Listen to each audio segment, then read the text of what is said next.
Olá, boa noite. Seja muito bem-vindo.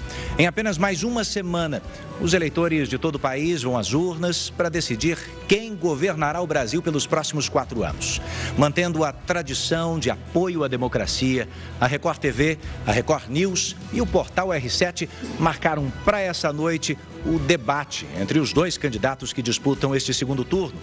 Mas Luiz Inácio Lula da Silva, do PT, recusou o convite e não vai debater com o seu adversário. Nós lamentamos a postura do candidato em um momento tão importante para o futuro do Brasil e reafirmamos aqui o nosso compromisso com a democracia, com a liberdade de opinião e com o mais completo acesso às informações. Nós acreditamos de verdade que é enfrentando as principais questões e não fugindo delas que se resolvem os problemas reais do nosso país. Como previsto, entretanto, nas regras protocoladas na Justiça Eleitoral por conta da ausência de Lula, nós vamos fazer então uma entrevista com o candidato Jair Bolsonaro, do Partido Liberal. Boa noite, presidente, seja bem-vindo. Eduardo, obrigado pela oportunidade, é uma satisfação estar aqui. É um momento onde a população vai decidir que Brasil ele quer para ele. O do passado, com corrupção, com desmando, com descaso, ou o atual, onde um governo que se apresenta sem corrupção, que defende a família e que não tem qualquer receio em debater com vocês, que afinal de contas, somente dessa maneira você pode conhecer melhor cada um de nós, para que o povo possa melhor votar no próximo dia 30. Candidato, eu vou lembrar aqui que a entrevista tem 1 hora de duração, dividida em 3 blocos. O tempo passa a contar a partir do início da minha primeira pergunta. Ao final dessa sabatina, o candidato vai ter ainda 3 minutos para as considerações finais. Você que nos acompanha pelas redes sociais também pode marcar a qualquer momento nas suas redes a hashtag Sabatina na Record. O tempo passa a correr a partir de agora e eu começo dizendo o seguinte, presidente, esse é o segundo debate, né? O segundo debate previamente marcado com as 2 campanhas, com tempo para os candidatos se organizarem. O segundo debate em que o seu adversário simplesmente decide não vir. É claro, como eu já expliquei, que essa vai ser uma entrevista só com o senhor, sobre temas duros, inclusive, mas antes eu gostaria de saber qual a principal pergunta que o senhor faria a Lula essa noite. Teria muitas perguntas para fazer para ele. Eu acho que a mais importante é sobre aposentadoria. Nós temos uma massa grande de aposentados, pensionistas, servidores, aposentados rurais, entre outros. O Lula nunca foi afeto ao mercado, nunca teve preocupação em colocar bons ministros da economia. E, aliado a isso, tivemos uma corrupção sem tamanho no governo Lula. E quando se fala em aposentado, eu queria citar aqui os aposentados dos Correios, os aposentados da Petrobras e também da Caixa Econômica Federal. Como é que ele tratou os aposentados? Ele nomeou para os respectivos fundos de pensão, para administrá-los, pessoas que, na verdade, eram bandidas. Ao longo do governo Lula e parte de Dilma, eles saquearam os fundos de pensões. E as pessoas estavam ameaçadas a não ter mais aposentadoria. Petrobras, Banco do Brasil e Correios. E eu tenho um contra-cheque aqui de um servidor dos Correios. Ele tem uma cota extra de R$510 para poder sanear o fundo de pensão. Caso contrário, ele não receberia aposentadoria. O mesmo com a Petrobras e também a Caixa Econômica Federal. E esse desconto extra, além do previdenciário, será efetuado até 2030. Ou seja, o PT quebrou 3 fundos de pensão. E dizer a vocês, pessoal do BPC, os aposentados, o pessoal da nossa Previdência, servidor público, civil e militar, a administrar o Brasil dessa maneira, e como ele não gosta de mercado, ele não é ligado à economia, haja visto que até o momento ele sequer sinalizou para todos nós quem seria o seu ministro da Economia. Isso tudo seria quebrado em poucos anos. Se o PT voltar a administrar o Brasil, ele vai quebrar tudo aqui no Brasil. E, obviamente, os fundos de pensão. Obviamente, o dinheiro que nós arrecadamos para pagar você, aposentado rural, você, aposentado do INSS, você, servidor público, civil e militar. E eu perguntaria para ele: Lula, você não deveria estar em casa, já que você foi agraciado por amigo lá do Supremo Tribunal Federal? Você não tem vergonha de deixar esse legado para nós e estar disputando uma eleição novamente? Presidente, que avaliação o senhor faz da atitude do ex-deputado Roberto Jefferson, hoje pela manhã, que recebeu a bala agentes da Polícia Federal que tentavam efetuar a prisão dele depois das ofensas à ministra Carmen Lúcia do Supremo e também do descumprimento das medidas que definiam a prisão domiciliar dele? Eu pergunto, o senhor teme que isso respingue negativamente na sua campanha? E mais, o que é que o senhor diria ao eleitor que insiste em apoiar atitudes como a do ex-deputado? Olha, tão logo tomei conhecimento, foi feito contato com o ministro da Justiça, que é um delegado da Polícia Federal, Anderson Torres, para que ele acompanhasse o caso, se deslocasse para perto do episódio, como ele foi para Juiz de Fora, e disse para ele que o tratamento dispensado ao senhor Roberto Jefferson deveria ser o de bandido, porque quem atira em policial, bandido é. E, obviamente, eu não poderia falar nada mais com a imprensa, porque a captura do Roberto Jefferson estava em andamento. Obviamente, se eu tivesse falado qualquer coisa mais cedo para a imprensa, a não ser uma nota que eu dei nos meus tweets, tá, eu poderia estar comprometendo o bom andamento da operação. Obviamente, tem gente aí, em especial o outro candidato, o Fujão, que a gente poderia estar combatendo aqui, quer tirar proveito político disso. Primeiro, diz que o Roberto Jefferson coordena a minha campanha e é meu amigo. Ele não coordena a minha campanha. E não tem nada de amizade. Tanto é verdade que agora, em meados de setembro, ele entrou com uma queixa-crime contra o Superior Tribunal Militar, contra a minha pessoa e o do senhor ministro da Defesa por prevaricação. Ou seja, quem me processa, não pode alguém achar que ele é meu amigo. O que ele fez, o que ele queria aqui, o que ele está querendo, buscando da justiça militar, são questões ligadas ao autoritarismo. E o nosso governo não se presta a isso. Agora, no mais, eu quero deixar bem claro, repudio também a maneira como o Roberto Jefferson se referiu à senhora ministra Carmen Lúcia. Nenhuma mulher deve ser tratada dessa maneira.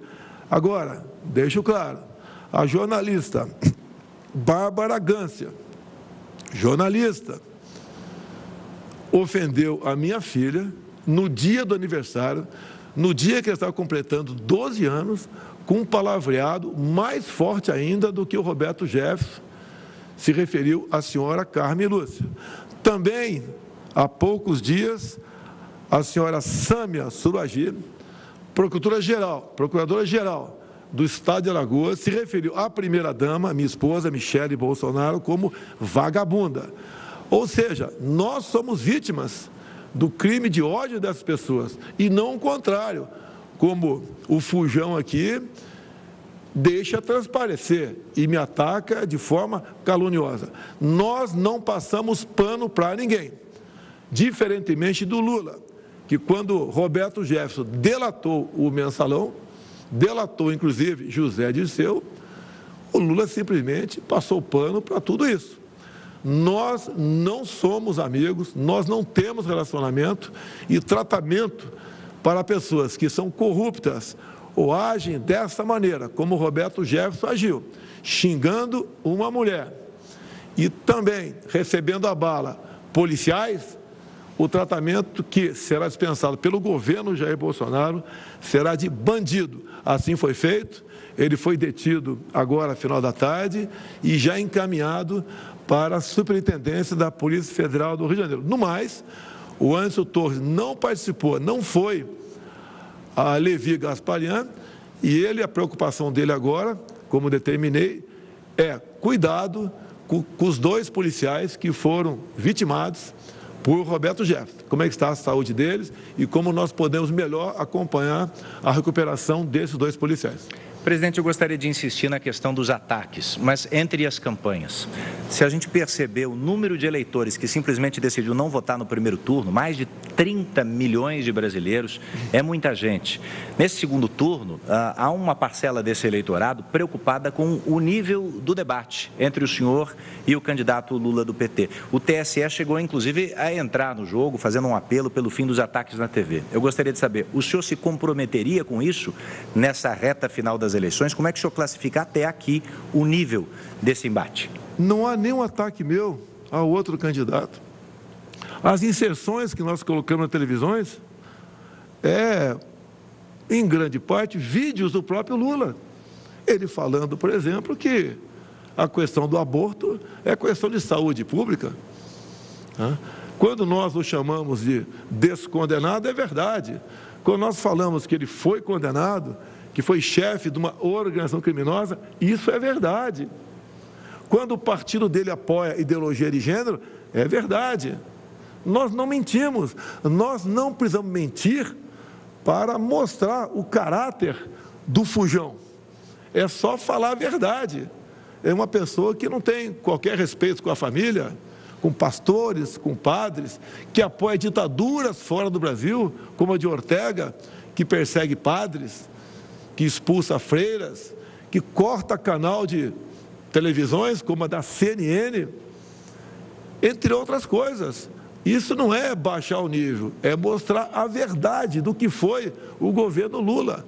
Mostrar a delação de Palocci, contando em detalhes como Lula recebia dinheiro até dentro do próprio avião presidencial. Isso não é atacar o presidente.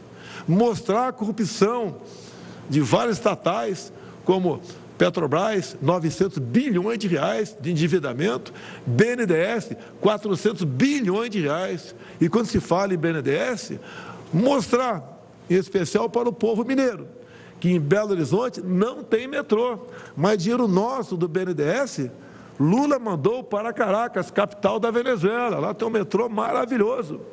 Mostrar para a população que o dinheiro do BNDES para fazer o Porto de Mariel em Cuba se comprometeu em não pagando o empréstimo, ou não pagou, nos ressarcir em charutos. Isso é um deboche. Confesso, Edu, se eu não tivesse visto o contrato, eu não acreditaria.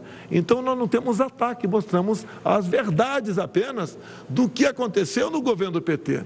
Inclusive dizer que no meu governo, 21 e 22, tivemos a pandemia, lamentamos as mortes, mas o Brasil criou 3 milhões de empregos. Em 2015 e 2016, governo Dilma, que o Lula tinha uma tremenda participação, perdemos 3 milhões de empregos no Brasil. Isso é a maneira de administrar. Ele não administra, não é gestor, é um mandão, é um gastão. Tanto é que ele fala que vai acabar com o teto de gasto. Ou seja, é aquela pessoa em casa que vai falar, olha, eu vou gastar mais com o arrecado, se faltar dinheiro eu pego empréstimo, recorro à agiota, isso acaba um dia, leva à falência aquela pessoa. É a mesma coisa no Brasil. Se o Lula continuar administrando o Brasil como fez nos seus 8 anos e mais 6 de Dilma, o Brasil quebra. Um país riquíssimo fará com que o seu povo viva uma situação de miséria. Como, por exemplo, ele apoia o regime de Nicolás Maduro. E Maduro, juntamente com Chávez, que o antecedeu, quebrou a Venezuela. A Venezuela é o país mais rico do mundo em petróleo, e hoje é um país com o povo mais pobre do que o povo haitiano. Nós não queremos isso para o Brasil. Então, quando você fala em estilos, primeiro me acusam de tudo. Tudo eu sou responsável. Tudo tem um motivo para me acusar, para buscar o desgaste. E você, eleitor? Você vai simplesmente anular seu voto? Você está ajudando o Lula a ter mais votos nas urnas. É o momento de você decidir, fazer um filtro, quem está falando a verdade ou não. Nós estamos sempre mostrando fatos. E eu estou mostrando um fato gravíssimo. Ele quebrará o Brasil. O próprio Henrique Meirelles falou há pouco, em matéria, se eu não me engano, no Poder 360, onde ele diz que não decidiu ainda pelo futuro ministro da Economia. O mais possível, segundo Meirelles, é que ele adote uma política econômica semelhante ao da ex-presidente Dilma Rousseff. Lá atrás, o Palocci, foi um ministro voltado para a corrupção.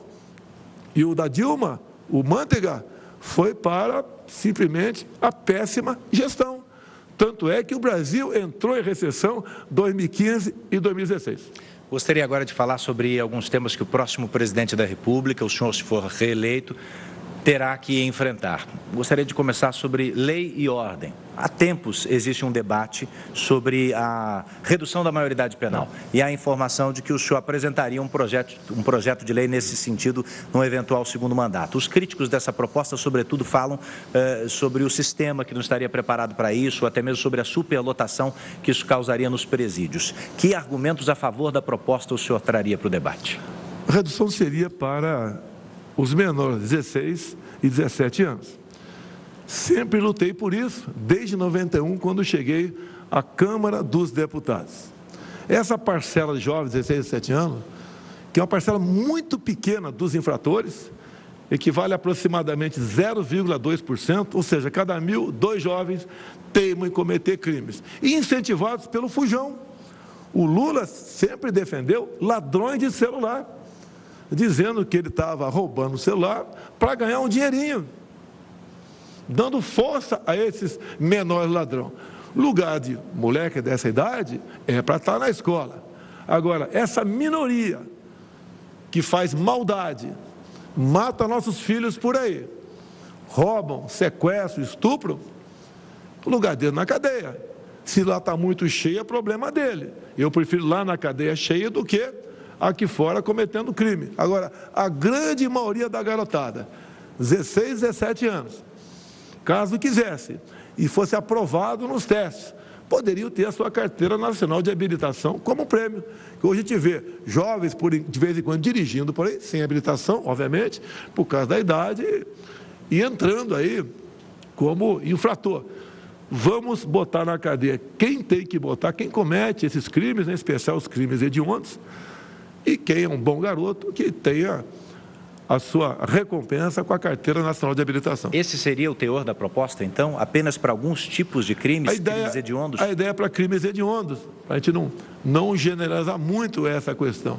Se bem que furto de celular não entraria nisso, mas o roubo, né, o latrocínio entraria. O latrocínio é crime hediondo. Então não é que essa minoria pode continuar furtando o celular por aí. Mas saber, tá, nesse primeiro momento, é que aqueles que cometessem crime hediondo iriam para a cadeia. E aí entra aquele elenco de crimes hediondos que realmente, como tráfico de drogas, sequestro, roubo seguido de morte, os ladrões de celular, protegidos pelo ex-presidente Lula, protegido não, estimulado para ele cometer esse tipo de crime. Há uma diferença enorme entre eu e Lula. Quando alguém, né, comete algum crime, não interessa quem seja esse alguém, nós afastamos, nós incriminamos. Para eles, a lei. Já o outro lado, não. Ele passa pano, ele trata bem, como sempre tratou bem Roberto Jefferson e José Dirceu. Um delatou o outro. Roberto Jefferson contou com detalhes as roubalheiras que acontecia no Brasil, das malas que ele recebia dinheiro para comprar apoio parlamentar. E eu estava dentro da Câmara, acompanhei tudo isso, fui em várias sessões de CPIs, acompanhando o que estava acontecendo. Então, há essa diferença enorme entre eu e o Lula. Do nosso lado, a honestidade, a decência. 3 anos e 10 meses sem corrupção. E, se porventura acontecer, ajudaremos a investigar. Conosco, corrupção zero. Você pode notar claramente com números. Antes de mim, as estatais davam pequenos lucros ou até mesmo prejuízo. Conosco, só o ano passado, o lucro das estatais, por não permitirmos que ela seja roubada, chegou na casa dos 180 bilhões de reais. Essa diferença ia para o bolso de alguém, porque as estatais, todas, quase sem exceção, as indicações para a mesma eram políticas para atender interesses partidários, para o Lula e Dilma comprarem voto dentro do parlamento brasileiro. Tanto é que, se você assistir o voto do senhor ministro,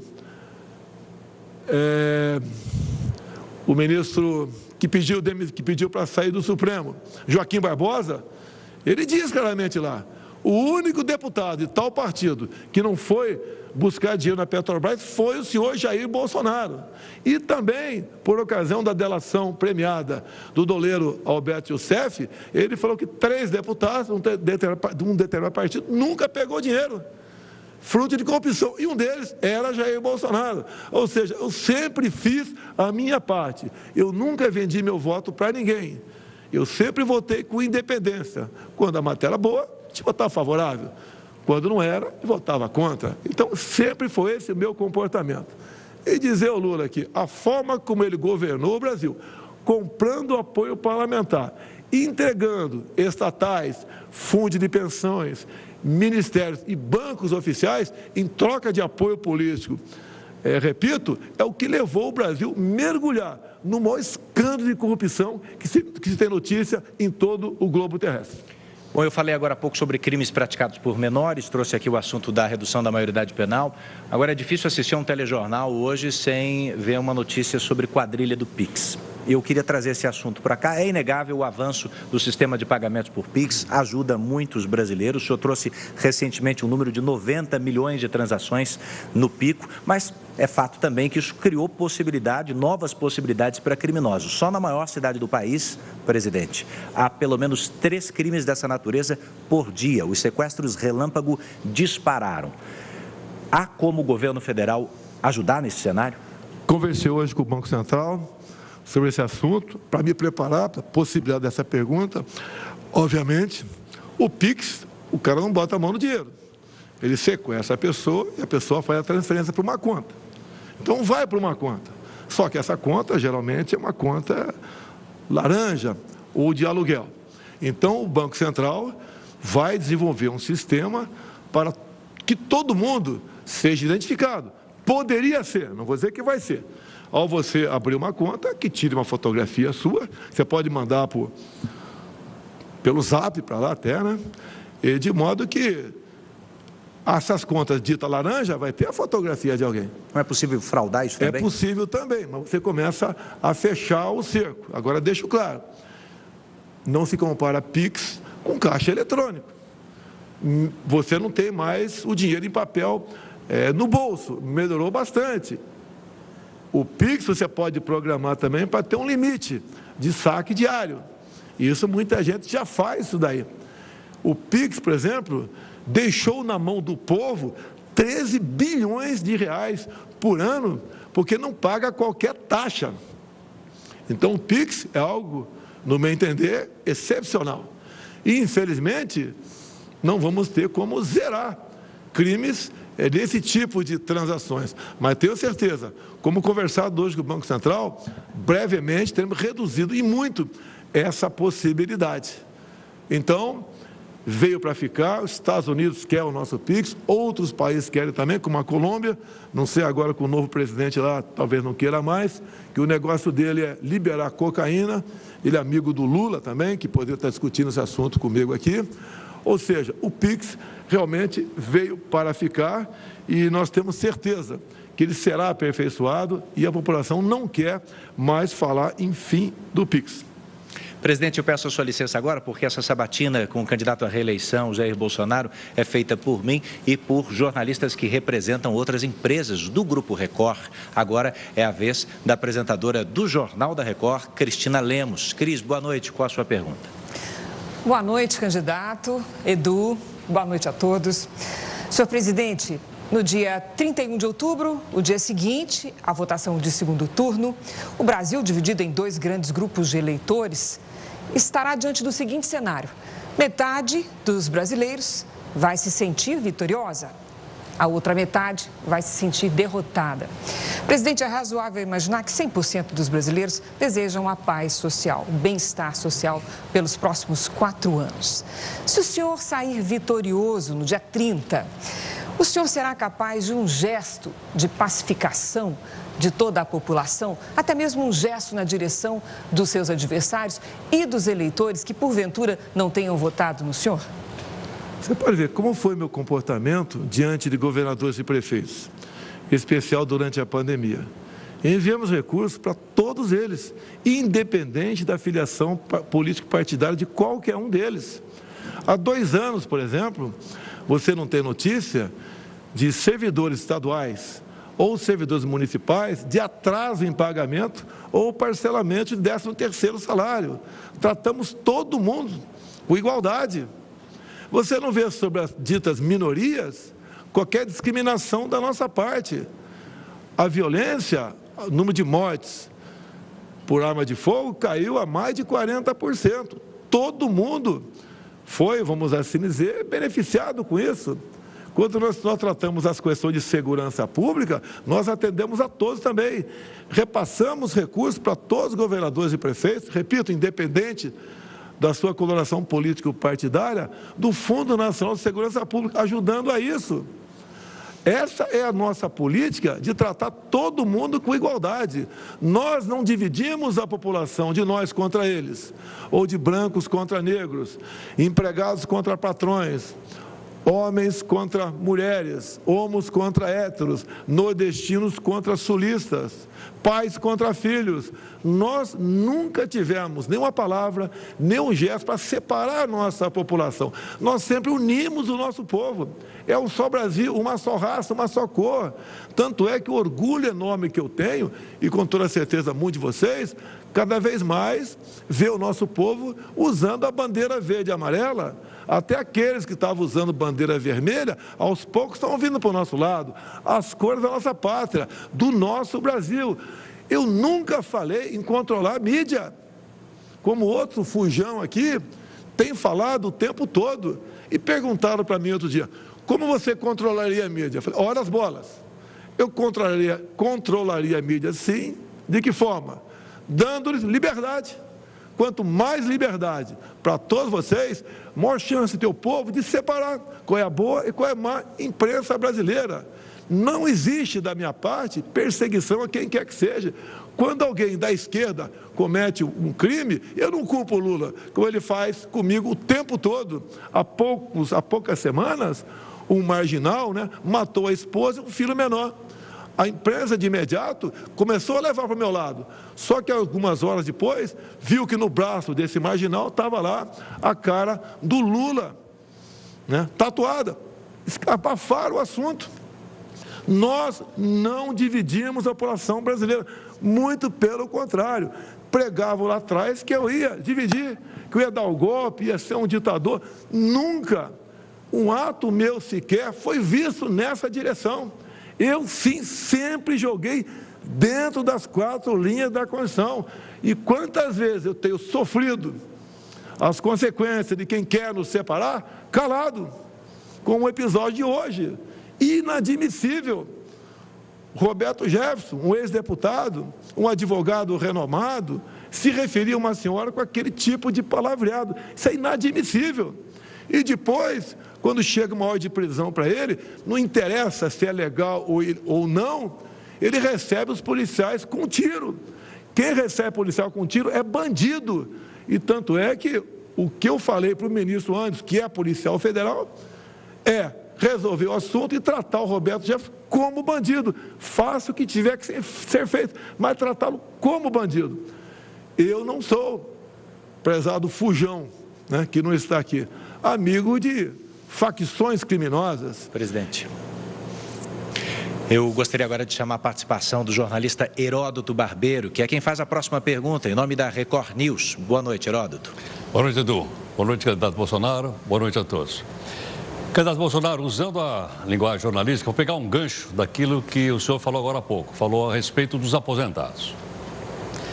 A maioria esmagadora dos aposentados do Brasil, mais de 22 milhões, recebe um salário mínimo, um único salário mínimo. E o salário mínimo também é uma base fundamental para as pessoas que têm carteira assinada e ganham um salário mínimo.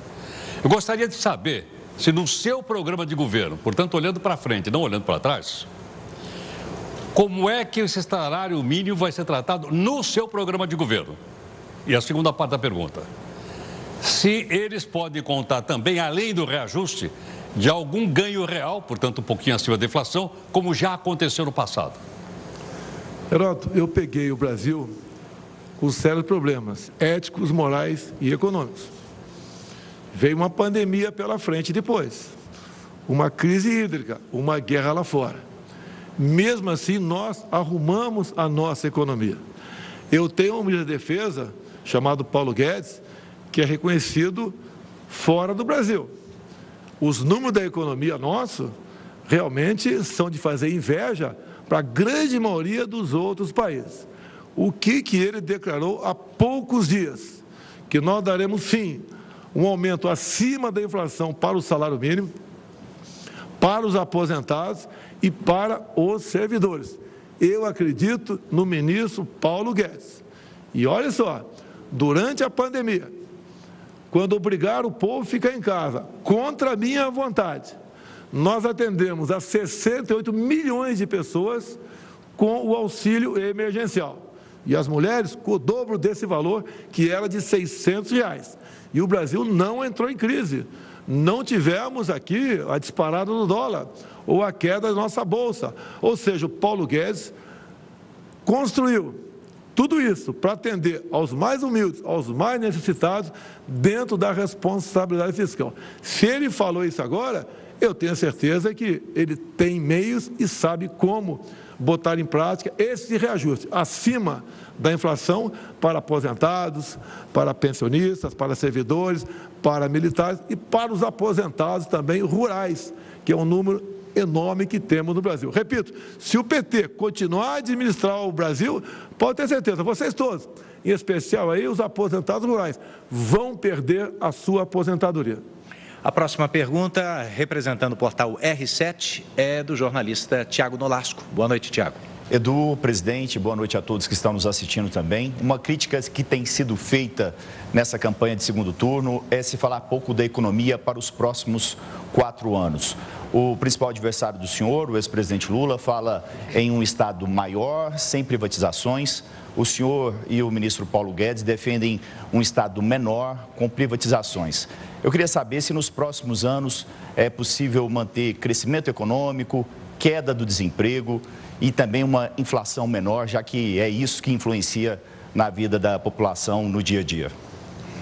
Ô, Nolasco, nós completamos o 3º mês com deflação. Em grande parte, o preço dos combustíveis, que nós não demos uma canetada obrigando a Petrobras a reduzir o preço da refinaria. Nós fomos em cima dos impostos. Nós botamos um teto para o ICMS. Não foi apenas para o imposto estadual da gasolina, foi também para a energia elétrica. O pessoal teve a redução de preço de energia elétrica. Foi para as telecomunicações e para o transporte também. Deixo claro que quando nós votamos isso no parlamento, lá no Senado, todos os senadores do PT foram contra a redução do preço dos combustíveis. Todos. Que partido é esse, senhor Fujão, que vota contra os pobres? Também não é só isso. Nós zeramos todos os impostos federais dos combustíveis. O gás de cozinha já tínhamos zerado lá atrás. E dizer mais, durante a pandemia reduzimos muitos impostos e zeramos outros. Há poucas semanas ou meses, um decreto meu, mas foi feito lá no Ministério da Economia, nós reduzimos 35% do IPI de 4 mil produtos. E o Brasil está arrecadando mais. Falei para o Paulo Guedes, né? Quem entende de economia é ele. Paulo, parece que a curva de Laffer estava no retrovisor. Nós tínhamos passado por ela. Porque no passado aumentaram tanto os impostos que acabava se arrecadando menos. Fizemos o caminho inverso. Isso, segundo o Paulo Guedes, a questão do IPI vai ajudar a reindustrialização do nosso país. Paralelamente a isso, criamos a Lei da Liberdade Econômica em 2019. Rapidamente, um pequeno exemplo.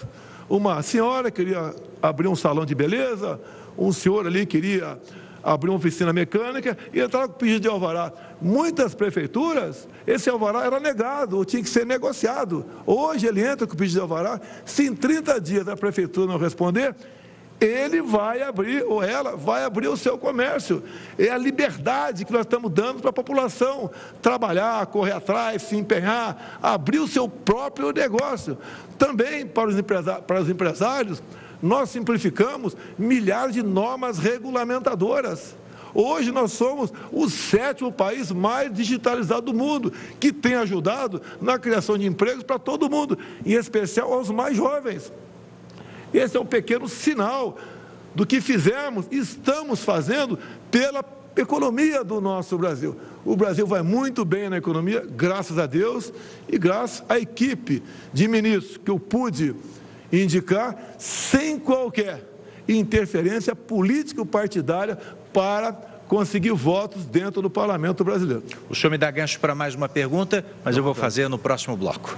Esse foi o primeiro bloco da sabatina da Record TV, da Record News e do portal R7, com o candidato à reeleição Jair Bolsonaro, do Partido Liberal. Como você já sabe, hoje seria a noite de debate, um debate importante, mas que infelizmente não acontece porque o candidato do Partido dos Trabalhadores, Lula, do PT, decidiu não comparecer. Depois do intervalo, a gente volta com a continuação da entrevista com Jair Bolsonaro. Você pode marcar a hashtag nas suas redes sociais, Sabatina na Record. Eleições 2022, o voto na Record.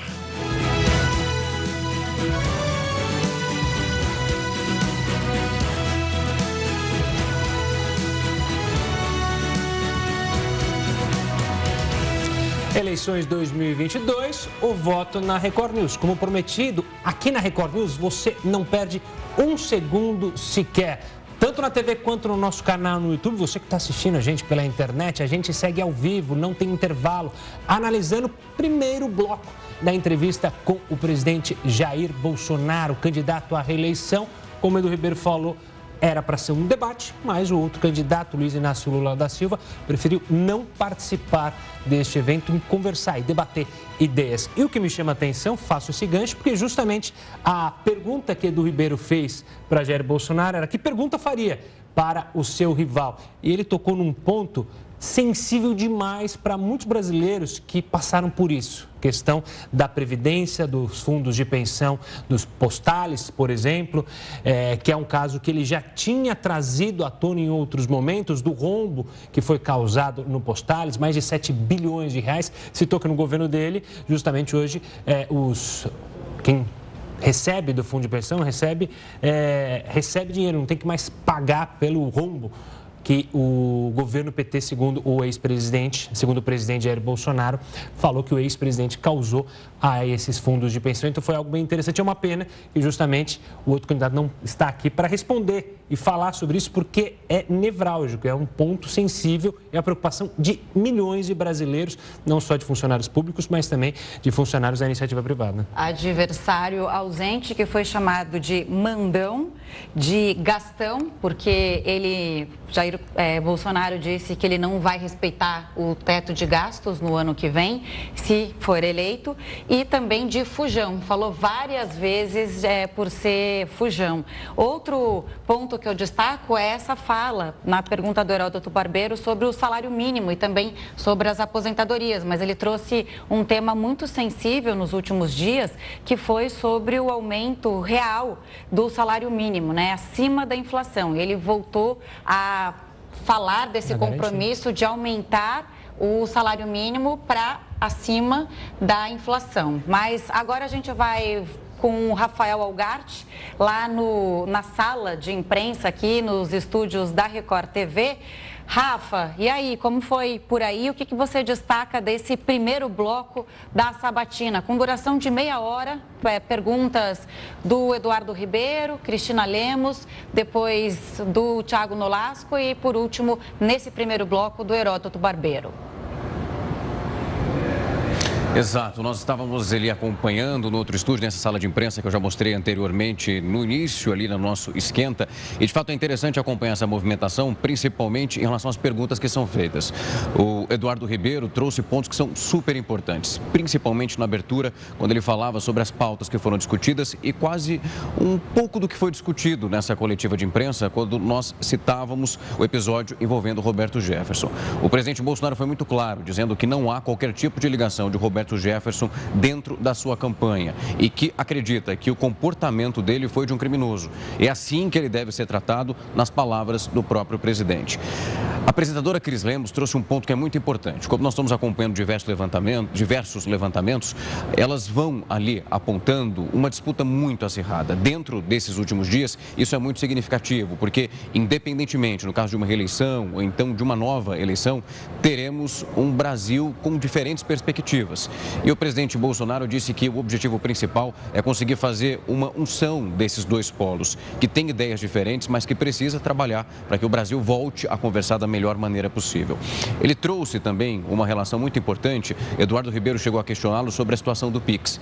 Nós mostramos aqui durante a nossa programação diversos casos, reportagens onde as pessoas vivem um terror. Esse final de semana, por exemplo, aconteceu um sequestro aqui na cidade de São Paulo. Uma família foi mantida refém dentro de um carro e passou por uma situação que precisa ser resolvida, e ele tocou nesse ponto que é essencial. Essa questão do Pix é interessante porque justamente o Rafael traz à tona a questão de segurança pública, que é algo que a campanha de Jair Bolsonaro, até em 2018, sempre bateu sobre essa questão. Ele era muito ligado justamente à questão de segurança pública, até por sua ligação com o Exército e com as polícias como um todo.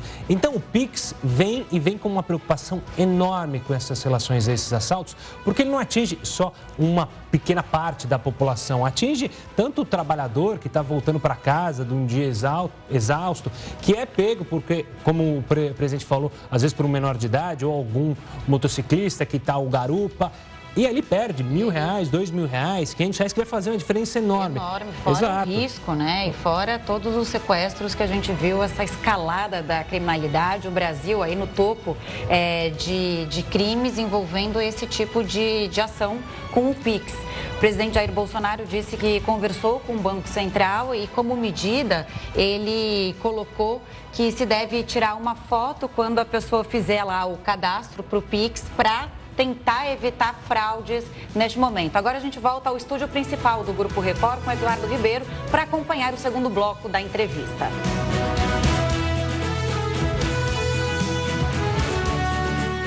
Já estamos de volta com a sabatina com o candidato à presidência da República, Jair Bolsonaro, do Partido Liberal.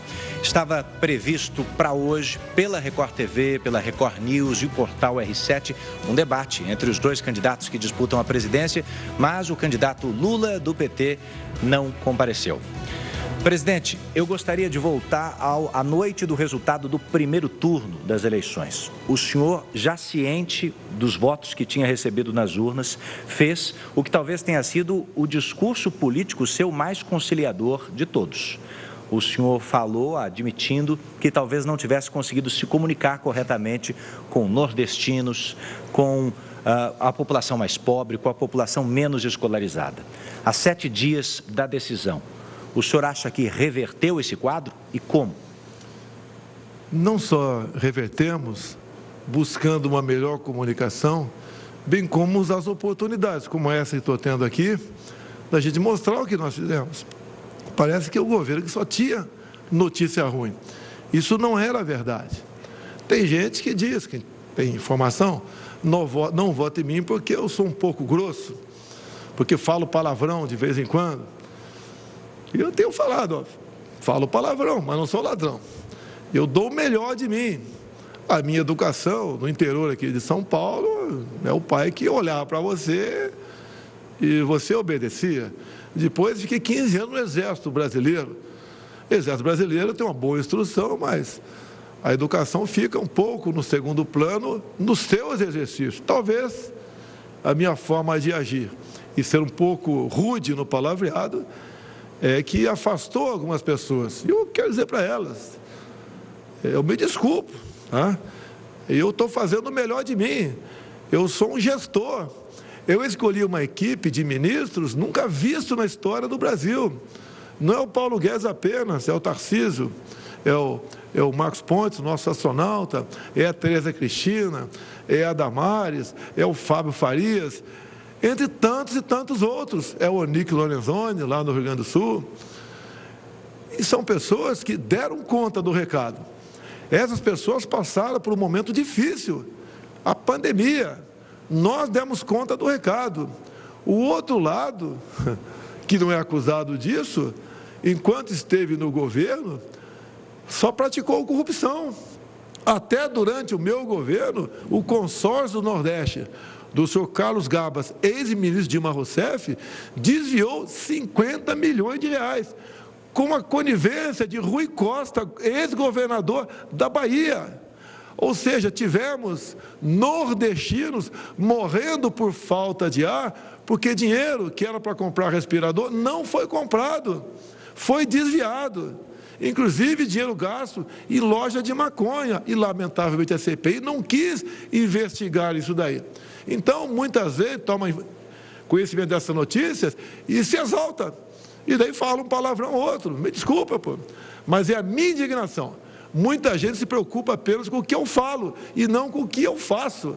Olhe o Brasil como está, compare o Brasil com o resto do mundo, em especial com alguns países aqui na América do Sul, como a Colômbia, Venezuela, Argentina, Chile, mas lá na região central ali, a Nicarágua. Esses presidentes todos são amigos de Lula. Todos não têm nenhum respeito com a família, nenhum respeito com o dinheiro público. Pegaram os seus países e afundaram os seus países. Chile e Colômbia estão passando um momento difícil na economia há poucos meses da assunção dos seus respectivos ministros. E lá eles falam manso, falam bonito até, são bastante afáveis. Mas, na prática, quem sofre é o povo com um comportamento manso, mas, na verdade, com ações terríveis para todo mundo. Eu peço a vocês, vocês não estão elegendo um presidente num desfile de etiqueta ou de moda. Só eu estou aqui para servir a minha pátria. Sempre tive orgulho da minha vida de militar, servir a pátria, fardado, e agora estou servindo a pátria de paletó e gravata. Esse é o meu compromisso. Olha como é que está o Brasil. Você vai, por exemplo, anular seu voto? Porque eu falo um pouco grosso, eu nunca paguei vexame em nenhum lugar do Brasil. Um palavrão ou outro acontece aqui dentro, escorrega.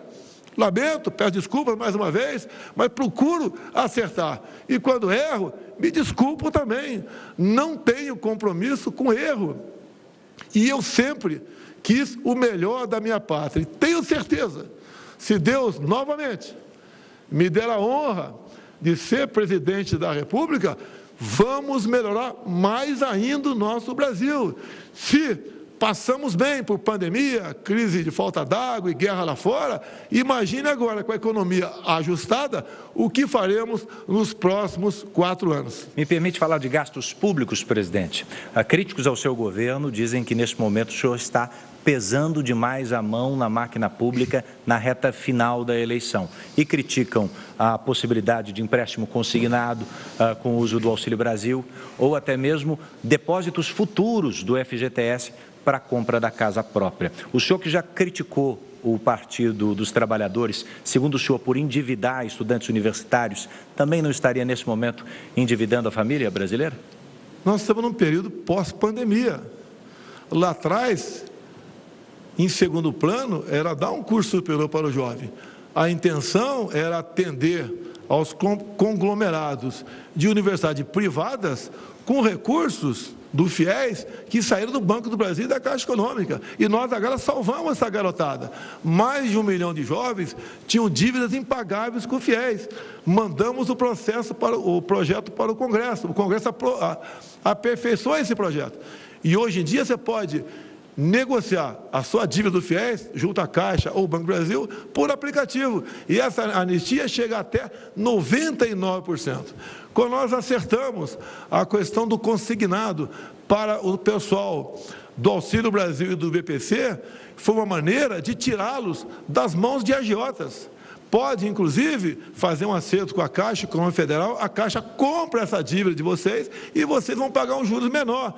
Nós estamos tirando da inadimplência milhões de pessoas que vão recorrer, já estão recorrendo do consignado, repito, no Auxílio Brasil e também no BPC.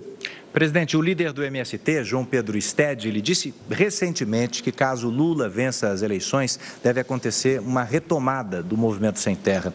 Eu gostaria de saber, primeiro, o senhor acredita nessa possibilidade e, segundo, a que o senhor acredita a queda de invasões durante o governo, do seu governo? Isoladamente, temos notícias de que o MST está se reorganizando. Eles estão tendo dificuldades, primeiro porque eu tirei dinheiro de ONGs que iam para eles. Tinha bancos oficiais nossos que, de forma indireta, mandavam dinheiro por ONG para essa turma do MST, para enriquecer João Pedro Stedley e José Rainha Júnior. Como é que nós tiramos a força do MST?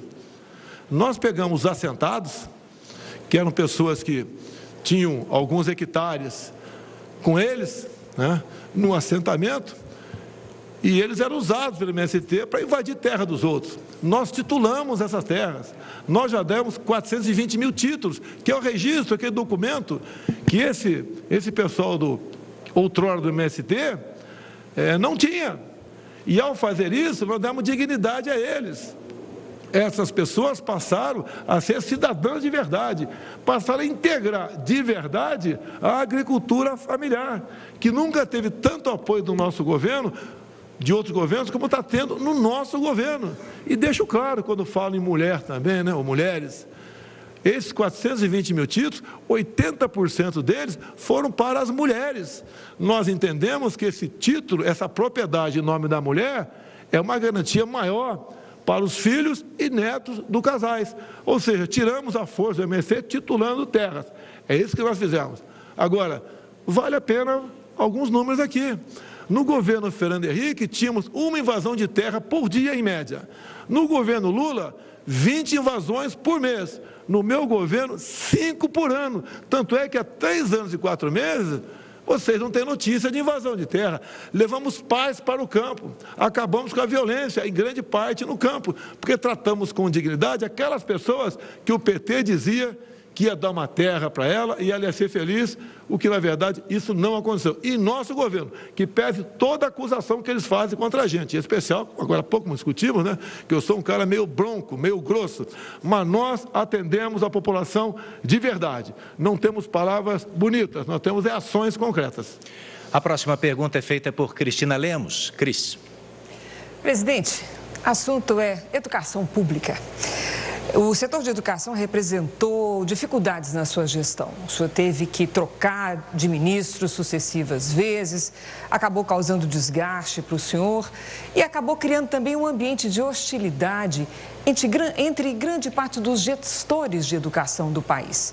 Se o senhor tiver o seu mandato renovado nas urnas agora no domingo, uma oportunidade eventualmente de fazer diferente, o senhor pretende fazer um gesto na direção desse setor? Qual será o perfil do seu ministro da Educação? E, neste caso, qual o setor da educação que o senhor vai privilegiar? Educação básica, superior, educação média? É educação básica. Se você não tiver o mínimo, você não evolui. Nós criamos a Secretaria de Alfabetização. Nós criamos também um programa chamado Tempo de Aprender. Mais de 5 municípios aderiram ao programa. Mais de 200 mil professores foram capacitados. Mais de 500 mil profissionais estão matriculados na formação continuada em práticas de alfabetização. E nós temos um aplicativo que ajuda na alfabetização. Nada substitui o professor na ponta da linha, com a aula presencial, mas esses alunos ficaram 2 anos afastados, contra a minha vontade. A decisão coube a governadores e prefeitos. E esse aplicativo nosso é um complemento para a alfabetização. E está tendo sucesso. Com esse complemento, a alfabetização que levava em média 3 anos no Brasil, agora está levando 6 meses. E mais ainda, quando falo em gesto para o setor, o maior reajuste na história dos professores do Brasil foi do meu governo, 33%. Deixo claro que muitos nos procuraram para dar 10%. E como tínhamos recurso para isso, demos o 33% a eles. Também começamos a investir em escolas cívico-militares, como, por exemplo, Bagé.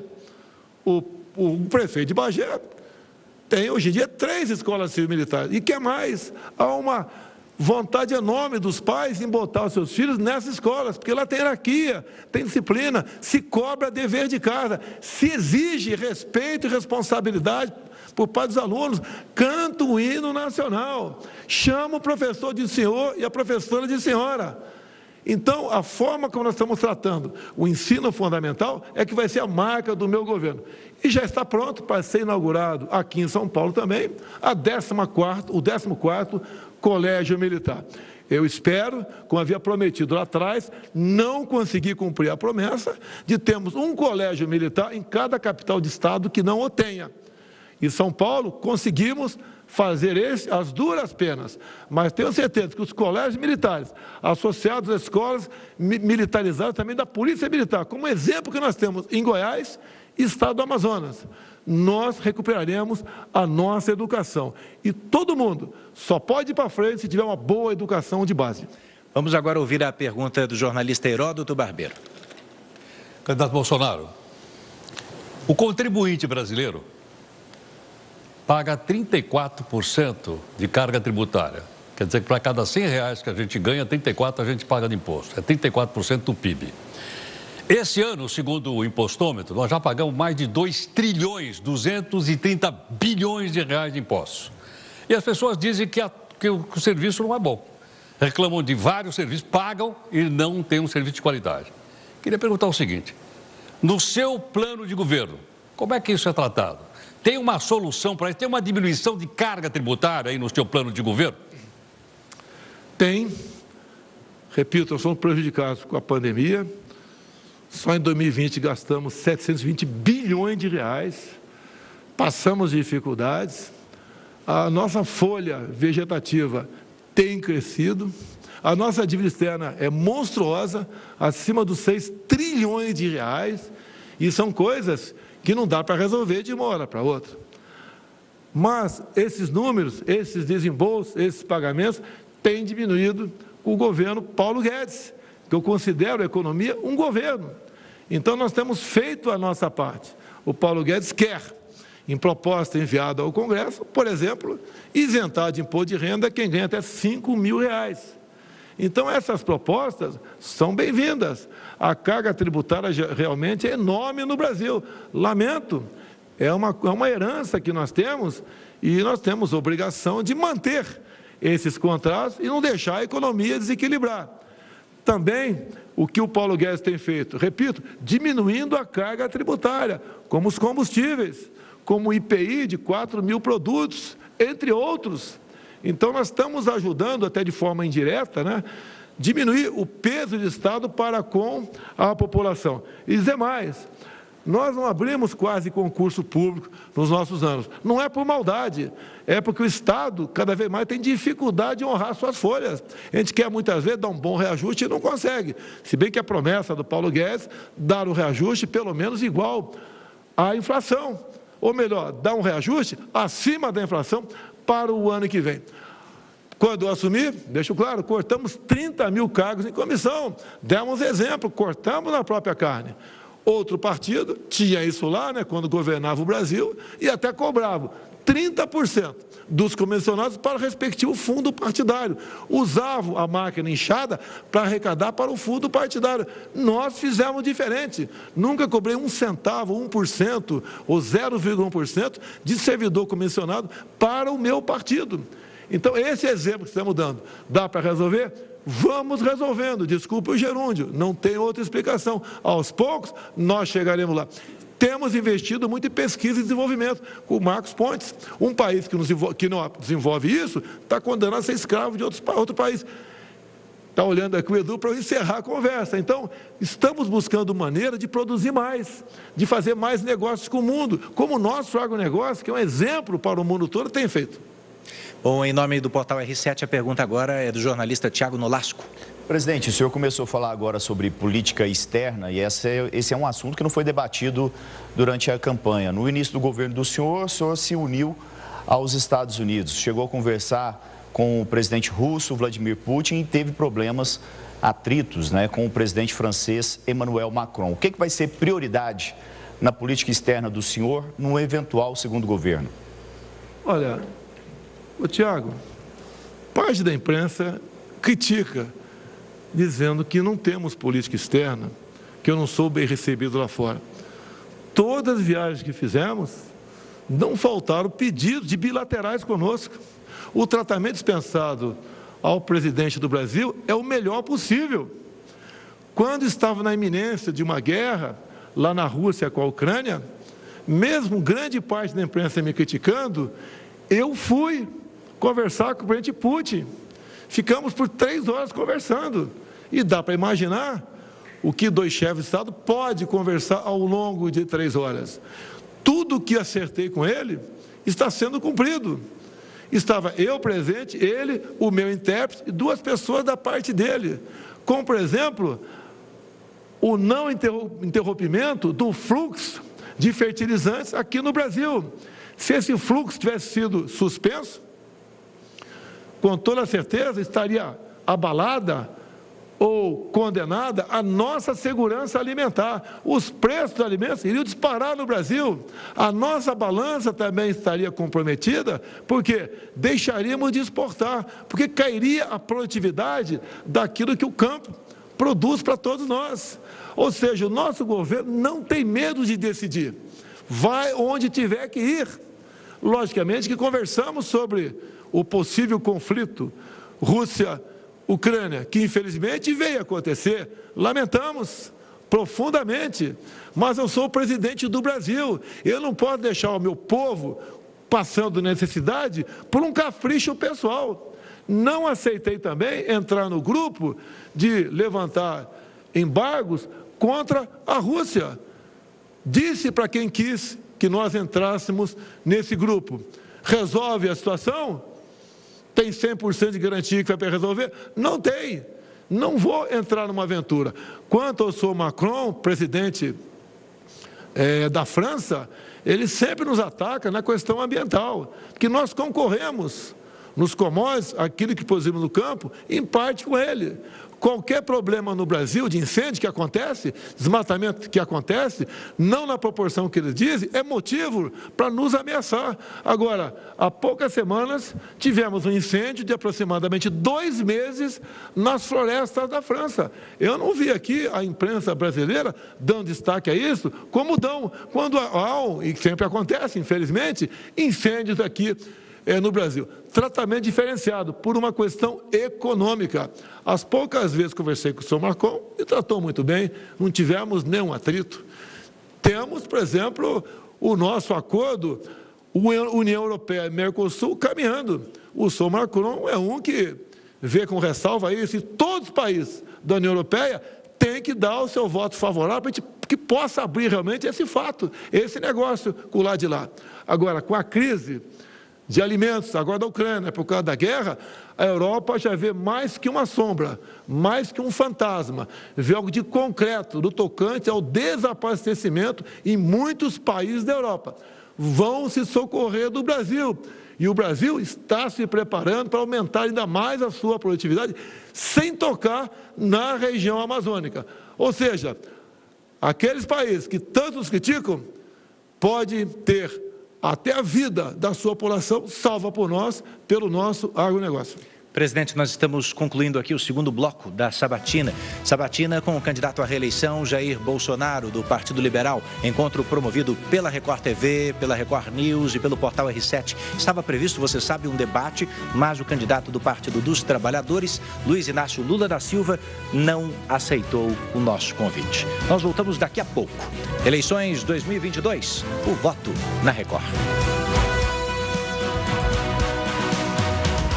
E o voto na Record News continua por aqui. Eu quero aproveitar esse momento e mandar um grande abraço a todos que acompanham a gente pelo nosso YouTube, audiência bombando lá. E lembrar, você que está acompanhando aí pelo YouTube, não se esquece de se inscrever no nosso canal.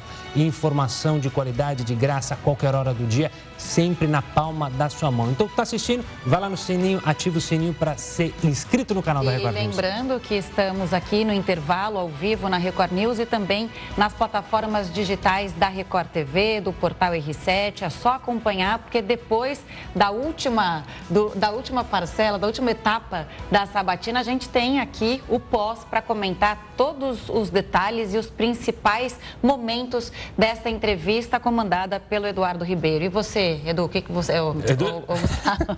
Gu, o que você achou desse segundo bloco? Eu achei importantíssimo essa primeira pergunta que o Edu Ribeiro fez sobre a questão dos empréstimos consignados. O presidente Jair Bolsonaro e toda a sua campanha sempre criticou o uso da máquina pública nas administrações petistas. E o Eduardo Ribeiro foi no ponto ao questionar o presidente Jair Bolsonaro sobre esses empréstimos consignados, esse uso do empréstimo consignado para trazer mais dinheiro para a população e o risco dessa população ficar justamente endividada, também a disponibilidade do depósito futuro do FGTS na compra da casa própria. E o presidente saiu muito bem na análise, explicando que neste momento é para ajudar a população e fez a analogia crítica ao PT, citando a questão do FIES, que era para ajudar conglomerados de universidades e não a população. Então, o presidente conseguiu sair muito bem ao responder isso, que era um assunto delicado, que é um assunto que pegou justamente a campanha junto com a questão da desindexação do salário mínimo, que o presidente tem batido a todo momento que não, vai haver sim salário, aumento de salário mínimo real para o trabalhador, porque isso ficou um ruído ali entre a campanha e o Paulo Guedes. A campanha de Jair Bolsonaro também está muito focada, né, nos votos do Nordeste brasileiro, que por muitas vezes, né, no primeiro turno a gente viu uma predominância a votar no candidato Luiz Inácio Lula da Silva. Ele falou sobre esse diálogo, ele diz que ele conseguiu, que ele acredita que ele conseguiu furar essa bolha e até achei engraçado, eu anotei aqui que ele fala, né, ele se desculpou, a gente vê um Bolsonaro calmo, né, se desculpou pela maneira como ele fala e fala exatamente essa frase, muita gente se preocupa como eu falo e não com o que eu faço.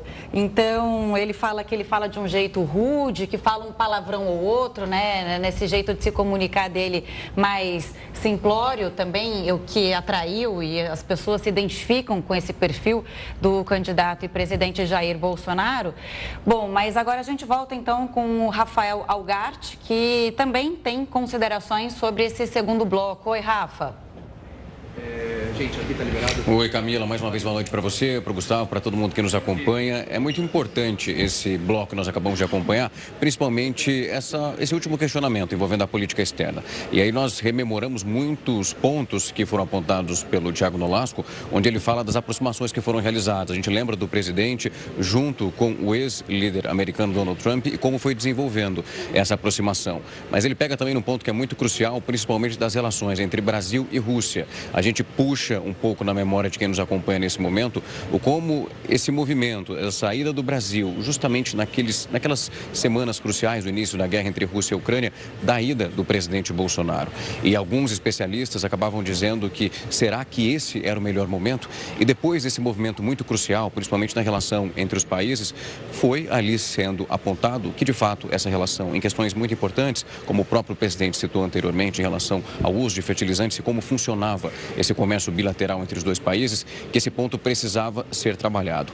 Ele cita também as desavenças que aconteceu em pontos que são muito específicos em relação ao líder francês, Emmanuel Macron, a pauta internacional, quando a gente abre o leque de tudo que é discutido entre essas cúpulas e também nos compromissos internacionais, a questão ambiental é um ponto muito importante. E nós acompanhamos alguns questionamentos sendo realizados pelo Emmanuel Macron e também nas entrevistas que foram realizadas, a preocupação em relação à área da mata, nesse ponto ali da Amazônia. Nós temos não só aquela que estamos dentro do território nacional, mas que fazem fronteira com outros países, essa relação sendo trabalhada nesses pontos. E essa divergência, ela acabou aparecendo, ela acabou surgindo e ela foi sendo trabalhada ao longo do tempo. É claro que é necessário essa costura internacional, é impossível que o país sobreviva sem esse encontro de líderes e uma ideia, uma proposta propositiva para trazer isso para mais perto. Isso não só com a França, mas principalmente nesse movimento geopolítico que vai acontecendo. Então, essa costura, isso precisa ser realizado. E é um desafio, obviamente, para o presidente, mas para qualquer outro líder de qualquer outra nação, principalmente nesse movimento bélico que a gente já continua acompanhando na Europa e a relação de interesse entre esses dois países. É um ponto específico que precisa ser trabalhado e esse questionamento, ele vem de maneira muito importante na noite de hoje. Rafael conosco também analisando, daqui a pouco ele volta aqui participando no pós. A gente volta agora para o estúdio principal do Grupo Record com Eduardo Ribeiro para acompanhar este último último bloco da entrevista com o candidato à reeleição Jair Bolsonaro, além do Edu, Heraldo Barbeiro, Cris Leme, Thiago Nolasco, fazem a entrevista.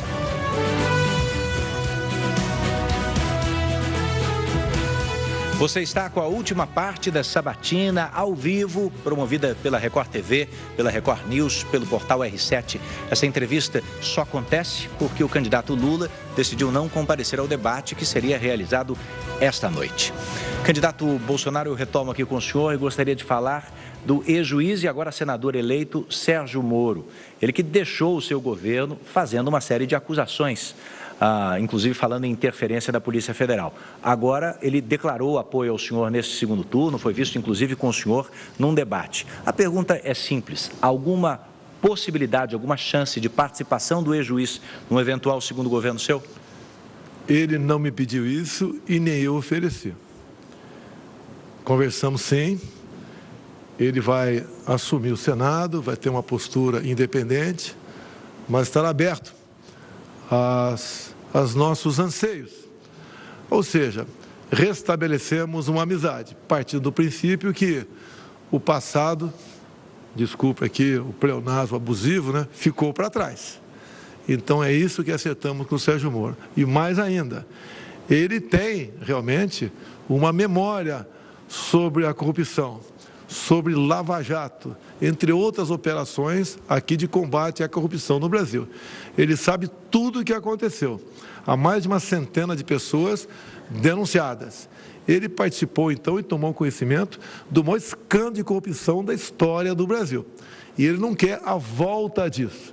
E ele claramente tem dito que entre eu e o outro, o Fujão, realmente não há base de comparação. Repito, o passado ficou para trás, nos acertamos e vamos em frente. Acima de mim, presidente, acima do Sérgio Moro, senador, estão os interesses da nossa pátria. Tenho certeza que conviveremos muito bem, se Deus quiser, com uma reeleição para o bem do nosso Brasil. Ele, inclusive, tem participado por aí de vários momentos junto à imprensa brasileira, mostrando de o porquê nós devemos decidir por Jair Bolsonaro 22 no próximo dia 30. Um assunto que tomou a semana passada e ainda repercute nessa semana que vai começar, alguns veículos de imprensa foram proibidos pelo TSE de tratar de algumas questões envolvendo o seu adversário. A Justiça Eleitoral argumentou que havia ali notícias falsas ou um sistema de desinformação. Como é que o senhor avalia essa questão? Tivemos o caso Jovem Pan. Há 2 anos eu lancei um slogan: Deus, pátria, família e liberdade. Pouca gente deu importância para isso, achando que a liberdade é um bem eterno. Tomaram conhecimento agora que a nossa liberdade está em risco. Agora, deixo bem claro, antes de qualquer crítica ao Tribunal Superior Eleitoral, que, no meu entender, decidiu equivocadamente sobre a censura junto à Jovem Pan, o processo que foi ajuizado lá foi assinado pelo Partido dos Trabalhadores. Ou seja, o PT está dando uma pequena demonstração de como seria um possível governo Lula no tocante à censura. E olha, Eduardo, o artigo 220 da Constituição, quando fala liberdade de expressão, é taxativo, que nenhuma lei pode ser criada para cercear o nosso direito de defesa, o de vocês, da imprensa, obviamente, sob qualquer pretexto. Lamentável a decisão do TSE, mas mais lamentável ainda o PT, que provocou o TSE com essa censura em cima da TV e rádio Jovem Pan. Presidente, o senhor tem tentado se descolar de qualquer ato de criação do chamado orçamento secreto. Eu gostaria de saber o seguinte: se o senhor tem essa popularidade, esse capital político numa eventual vitória no segundo turno, a minha pergunta é: o senhor está satisfeito com o orçamento secreto? Porque o senhor teria, em tese, condições, inclusive, de maioria no Congresso para redistribuir o controle desse dinheiro. Vai lidar como com isso? Eu perdi poder. Para esse ano serão aproximadamente 19 bilhões de reais, que quem vai distribuir pelo Brasil vai ser o relator. Ele pode achar que tem seus méritos tocante a isso. Eu penso de maneira diferente. Não é o poder pelo poder. creio que nós possamos melhor distribuir esse recurso. O que é secreto nele é o nome, são os nomes dos parlamentares que indicam o recurso junto ao relator, e o relator apenas notifica o respectivo ministro nosso e ele encaminha esse dinheiro para estados e municípios. Agora, quando falo em nomes, consegui aqui, entrego para você, se me permite, 13 nomes de petistas que usaram desse orçamento dito secreto. Eu falo dito que, na verdade, não tem nada de secreto. É uma lei que foi votada lá no Congresso, eu vetei a lei e o Congresso derrubou o veto. Agora, o que nós temos que fazer é fazer com que estes parlamentares que indicam o recurso, que mandam o recurso para estados e municípios, que o nome deles seja exposto para todo mundo, até mesmo os próprios parlamentares. Eu fico preocupado, porque eu já fui parlamentar, e eles mesmos não sabem quem o seu colega está indicando para quem. Isso daria aproximadamente aí 16, 17 milhões para cada um por ano. Tem parlamentar que eu sei recebe 2 milhões, o outro recebe 200 milhões de reais. Não tenho poderes sobre orçamento secreto. Se eu fosse dono deles, como o PT diz, né? Se bem que o PT, todos os parlamentares do PT votaram para derrubar o veto. Eles foram favoráveis ao orçamento secreto. Usam do orçamento secreto. Se fosse para eu comprar voto, como eles dizem, jamais eu daria, né? Se bem que eu não iria comprar voto de ninguém. Mas se fosse usar o orçamento para isso, jamais daria dinheiro para quem nos ataca o tempo todo, como são os parlamentares do PT, PCdoB e PSOL. O senhor tem nomes de outros partidos também? Temos mais também, posso te passar isso daí. Não foi fácil conseguir isso, foi junto ao respectivo ministro nosso, que eles recebem o ofício do relator, mandando recurso para tal estado ou município. E conseguimos, com o trabalho, então, de cada ministro, levantar esses 13 nomes de petistas, para provar que o PT, o Lula, que me acusa de corrupção no orçamento secreto, os seus deputados têm participação e têm mandado recursos para o Estado em cima dessa rúbrica, na verdade chamada de RP9, apelidado de orçamento secreto. Presidente, em menos de 1 minuto e meio, para o final dessa minha oportunidade de perguntar ao senhor, o senhor, um mês atrás, falou sobre como a Justiça Eleitoral teria criado dificuldades para a participação das Forças Armadas na apuração, na totalização dos votos. Minha pergunta é simples, o senhor teve ou não acesso às conclusões das Forças Armadas sobre esse relatório? Desconheço qualquer relatório por parte das Forças Armadas. Eles continuam trabalhando na busca de possíveis fraudes, por que não dizer isso? E o trabalho deles é louvável. De vez em quando eu converso com outro militar, ou melhor, basicamente com o ministro da Defesa, sobre essa questão. Eles preparam um relatório e esse relatório será apresentado no momento oportuno. Digo, nós não temos poder de fazer auditoria nas urnas eletrônicas. Há aproximadamente 3 anos, a Polícia Federal concluiu 2 inquéritos que foram pela linha da impossibilidade de auditar as urnas eletrônicas. A gente peça a Deus que tudo corra normalmente, mas deixo claro, as Forças Armadas têm um trabalho louvável no tocante a isso, tiveram dificuldade de colocar as nossas equipes técnicas das Forças Armadas com a equipe técnica do Tribunal Superior Eleitoral. Esperamos que tudo corra dentro da normalidade e que o vencedor realmente tem os votos que as urnas apresentam. Candidato, eu quero agradecer muito a sua presença essa noite aqui no palco desse debate, dessa sabatina. E agora o senhor tem, como previsto nas regras, 3 minutos para fazer as suas considerações finais. É muito importante. Deus, pátria, família e liberdade. Quando eu falava liberdade, eu pregava no deserto. Pouca gente dava atenção a isso.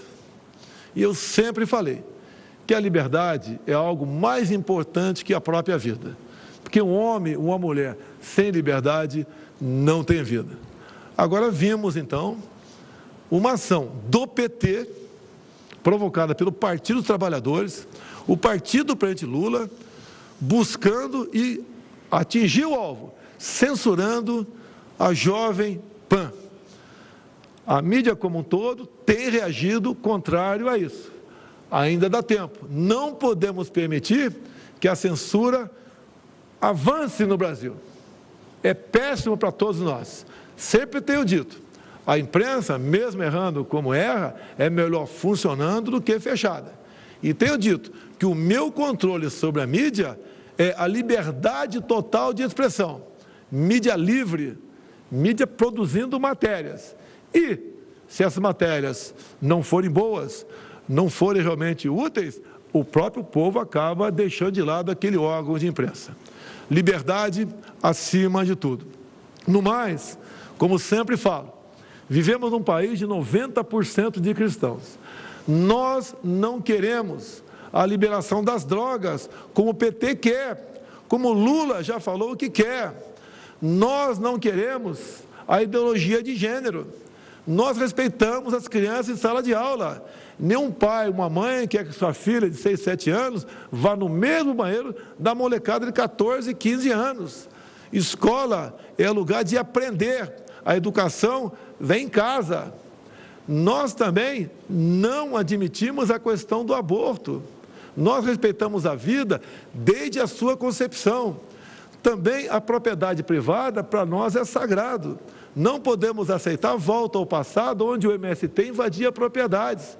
Dinheiro nosso, do Brasil, do BNDES, é para ser aplicado no Brasil. E não fazendo metrô lá em Caracas, capital da Venezuela, ou Porto em Mariel. Ou começar a fazer uma hidrelétrica lá na Nicarágua. Dinheiro nosso é para nós, aqui no Brasil. O que nós não queremos também é a volta ao passado da corrupção deslavada, cujo chefe da quadrilha, o Fujão, que não está aqui agora. Obviamente, ele tem que agir dessa maneira, porque não tem como se explicar. No mais, no próximo dia 30, todos vamos votar. Vamos levar, convencer um amigo, um parente que votou em branco, se ausentou, votou do outro lado, vai votar conosco, para que nós possamos realmente continuar o caminho de sucesso que o Brasil se encontra no momento. Muito obrigado a todos. Boa noite. Obrigado ao senhor, presidente, pelo respeito ao tempo. Essa foi a entrevista com o candidato à reeleição, Jair Bolsonaro, do Partido Liberal.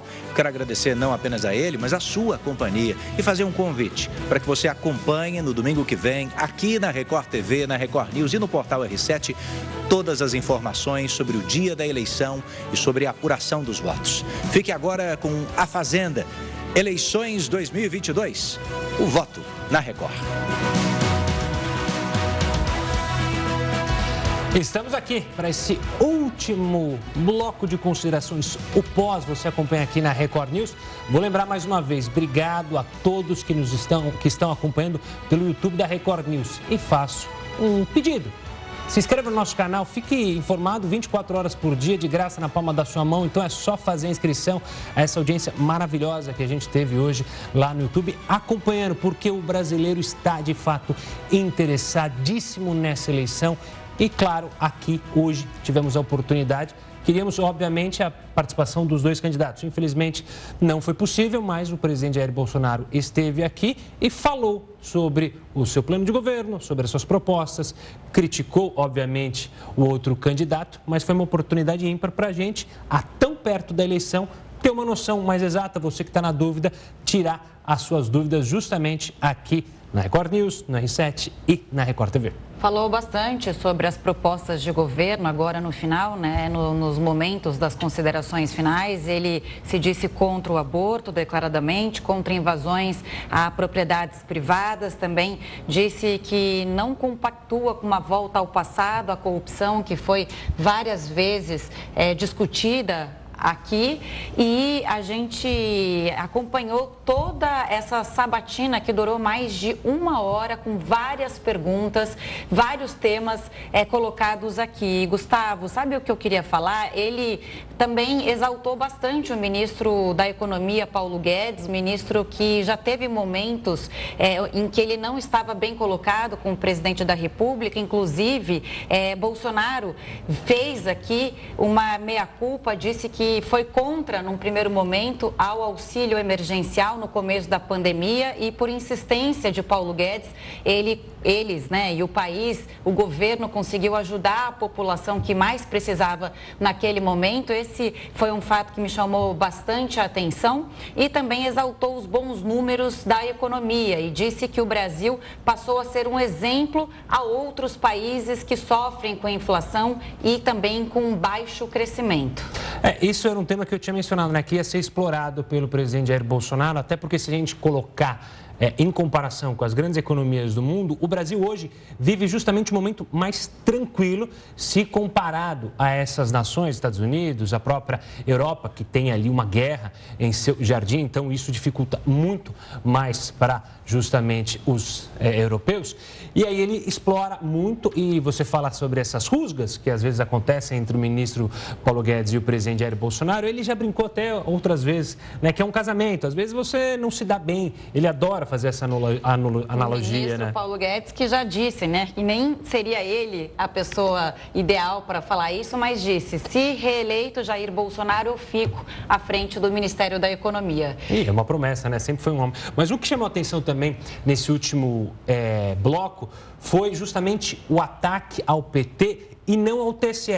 O presidente fala sobre a questão da Jovem Pan e aí ele fala e ele reflete a crítica dele, ele põe a crítica dele ao PT que fez a ação.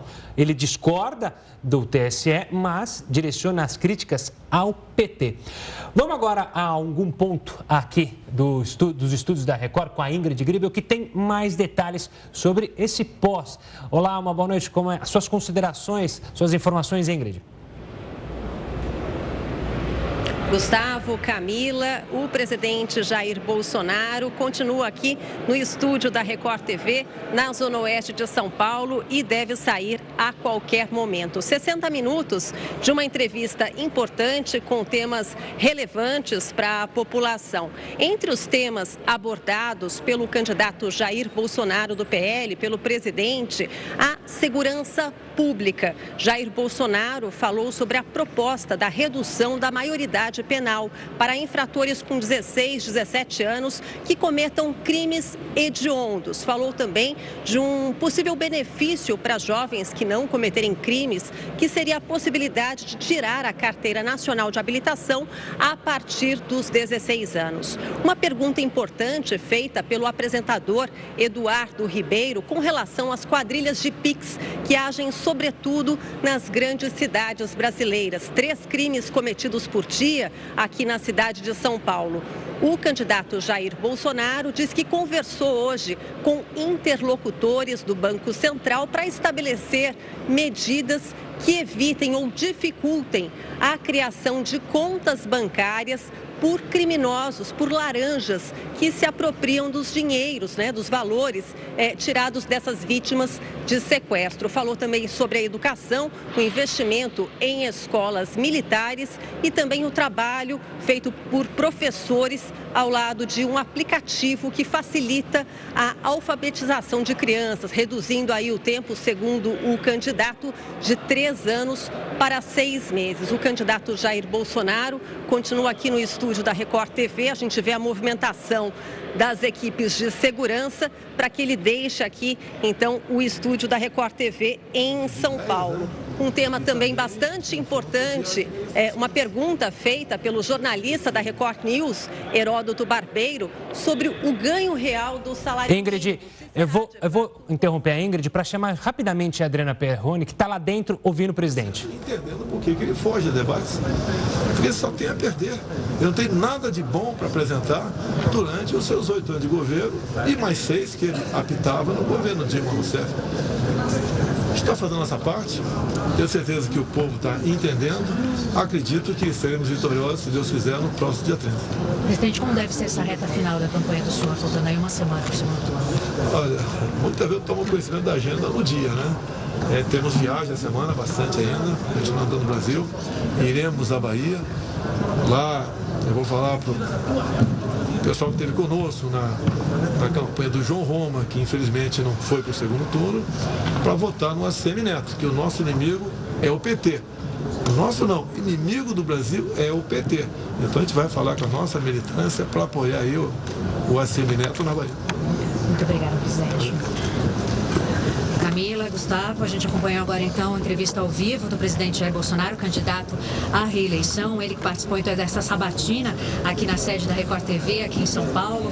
Sabatina essa que foi conduzida pelo jornalista Eduardo Ribeiro e teve a participação também do Heraldo Barbeiro, aqui da Record News, também da Cristina Lemos e do Thiago Nolasco, da Record TV. Eles que fizeram perguntas para o presidente. Ele também pôde apresentar aí suas propostas para as mais diversas áreas, como economia, educação e saúde. Volto com vocês.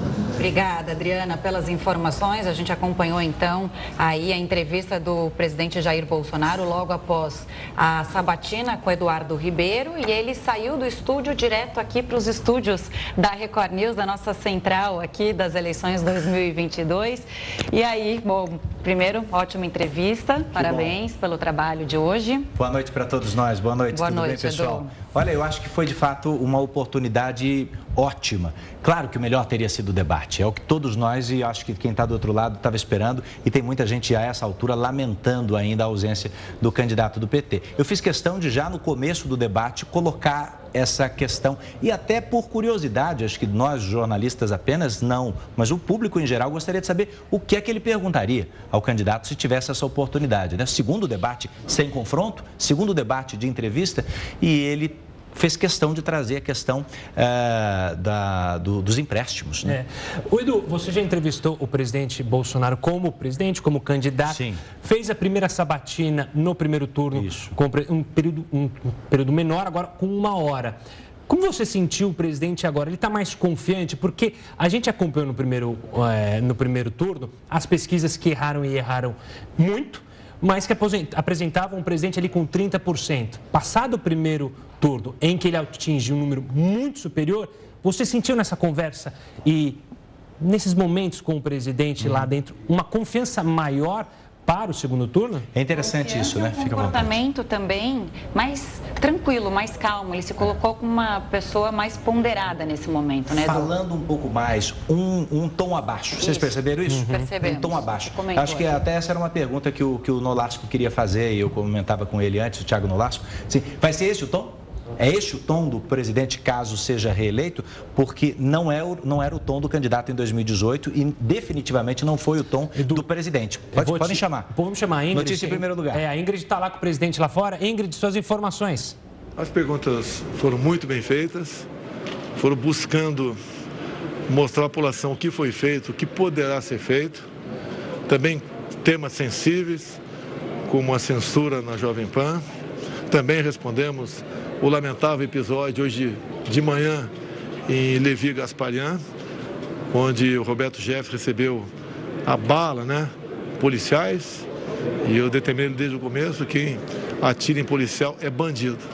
Graças a Deus, terminou com a prisão do Roberto Jefferson, sendo levado para a superintendência da PF e está na mão da justiça ele agora. O nosso governo não passa a mão na cabeça de ninguém. Deixo claro, aqueles que dizem que eu tenho amizade com ele. Em setembro, ele ajuizou uma ação de notícia-crime contra mim no Superior Tribunal Militar. Não tem qualquer amizade entre nós. Muito pelo contrário. Mas lamento tudo ocorrido e espero um pronto restabelecimento aos 2 agentes que foram feridos. Nessa reta final, no domingo que vem, os brasileiros vão decidir o futuro do país. O senhor fala também para os indecisos nesse momento? Olha, quem não vota em branco, está deixando outros decidir por você. Eu creio que você tem 2 nomes. Há uma diferença enorme entre eu e ele. Que você tem 2 administrações para confrontar. Lá atrás, corrupção, desgaste dos valores familiares, promessa de controlar a mídia, de liberar drogas, de investir na ideologia de gênero, em voltar a emprestar dinheiro para ditaduras. Ou seja, há uma diferença enorme. E não é você escolher um presidente que daqui a 4 anos você pode escolher outro. Não, não vai ser assim, até porque o Brasil, no meu entender, entrará no caminho do colapso da sua economia. Dificilmente resistiremos até lá. Espero e peço a Deus que o nosso povo não experimente as dores do comunismo que estão sentindo o povo da Venezuela e comece a sentir agora também o da Argentina e da Colômbia. Por diversas vezes durante a entrevista, o senhor lamentou a ausência do oponente, do candidato do PT. Isso prejudica a decisão do eleitor, que fica sem a oportunidade do debate? Eu acho que não, né? Porque o eleitor já sabe que se ele está fugindo é porque deve alguma coisa. Ele não resiste a um debate comigo, quando foi o último que nós fizemos. Ele não resiste, porque a verdade sempre prevalecerá. O bem sempre vencerá o mal. E ele entendeu que, debatendo comigo em alto nível, eu demonstrando conhecimento de governo e apontando os crimes que ele cometeu ao longo de 14 anos, ele só teria a perder estando do meu lado. Deixou para o último da Globo. Lá é um terreno bem melhor para ele, afinal de contas, né? O Bonner é que falou aquele absurdo lá no debate no primeiro turno, dizendo que ele não devia mais nada à justiça. Ele é um descondenado, ele é um criminoso, ele é um ladrão. Isso eu falo não com raiva, eu falo por ser uma verdade. E só foi posto em liberdade por um capricho de um amigo dele no Supremo Tribunal Federal. Essa é a realidade. O povo está sabendo o que está acontecendo e tenho certeza que votarão acertadamente no próximo dia 30. Muito obrigada, boa noite a todos.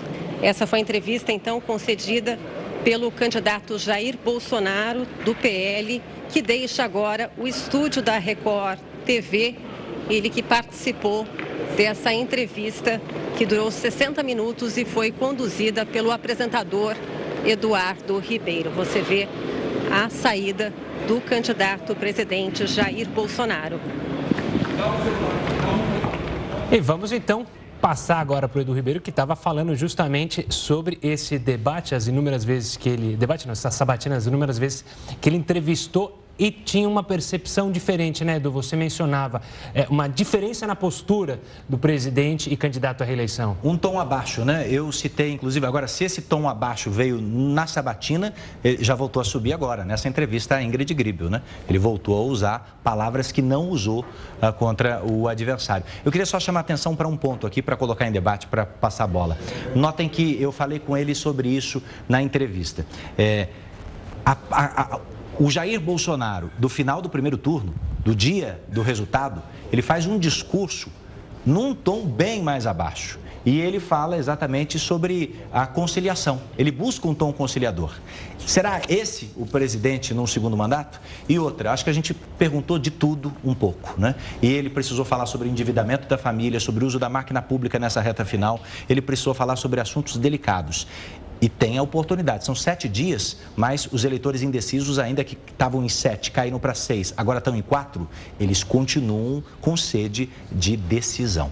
E Edu, e que foi a pergunta da âncora do Jornal da Record, a Cristina Lemos, sobre essa unificação, se será possível, porque teremos... Essa pacificação, né? Pacificação, se a gente vai ter um país unificado depois dessa eleição tão polarizada. Porque né? É preciso lembrar que quem vencer, vença quem vencer, vai ter do outro lado, alguém com quase o mesmo tamanho. Não é isso, gente? Quase o mesmo tamanho. Então, ele vai precisar lidar com um eleitor descontente e com uma oposição que não é pequena, enorme, que sai das urnas. E é desse Brasil que a gente está falando.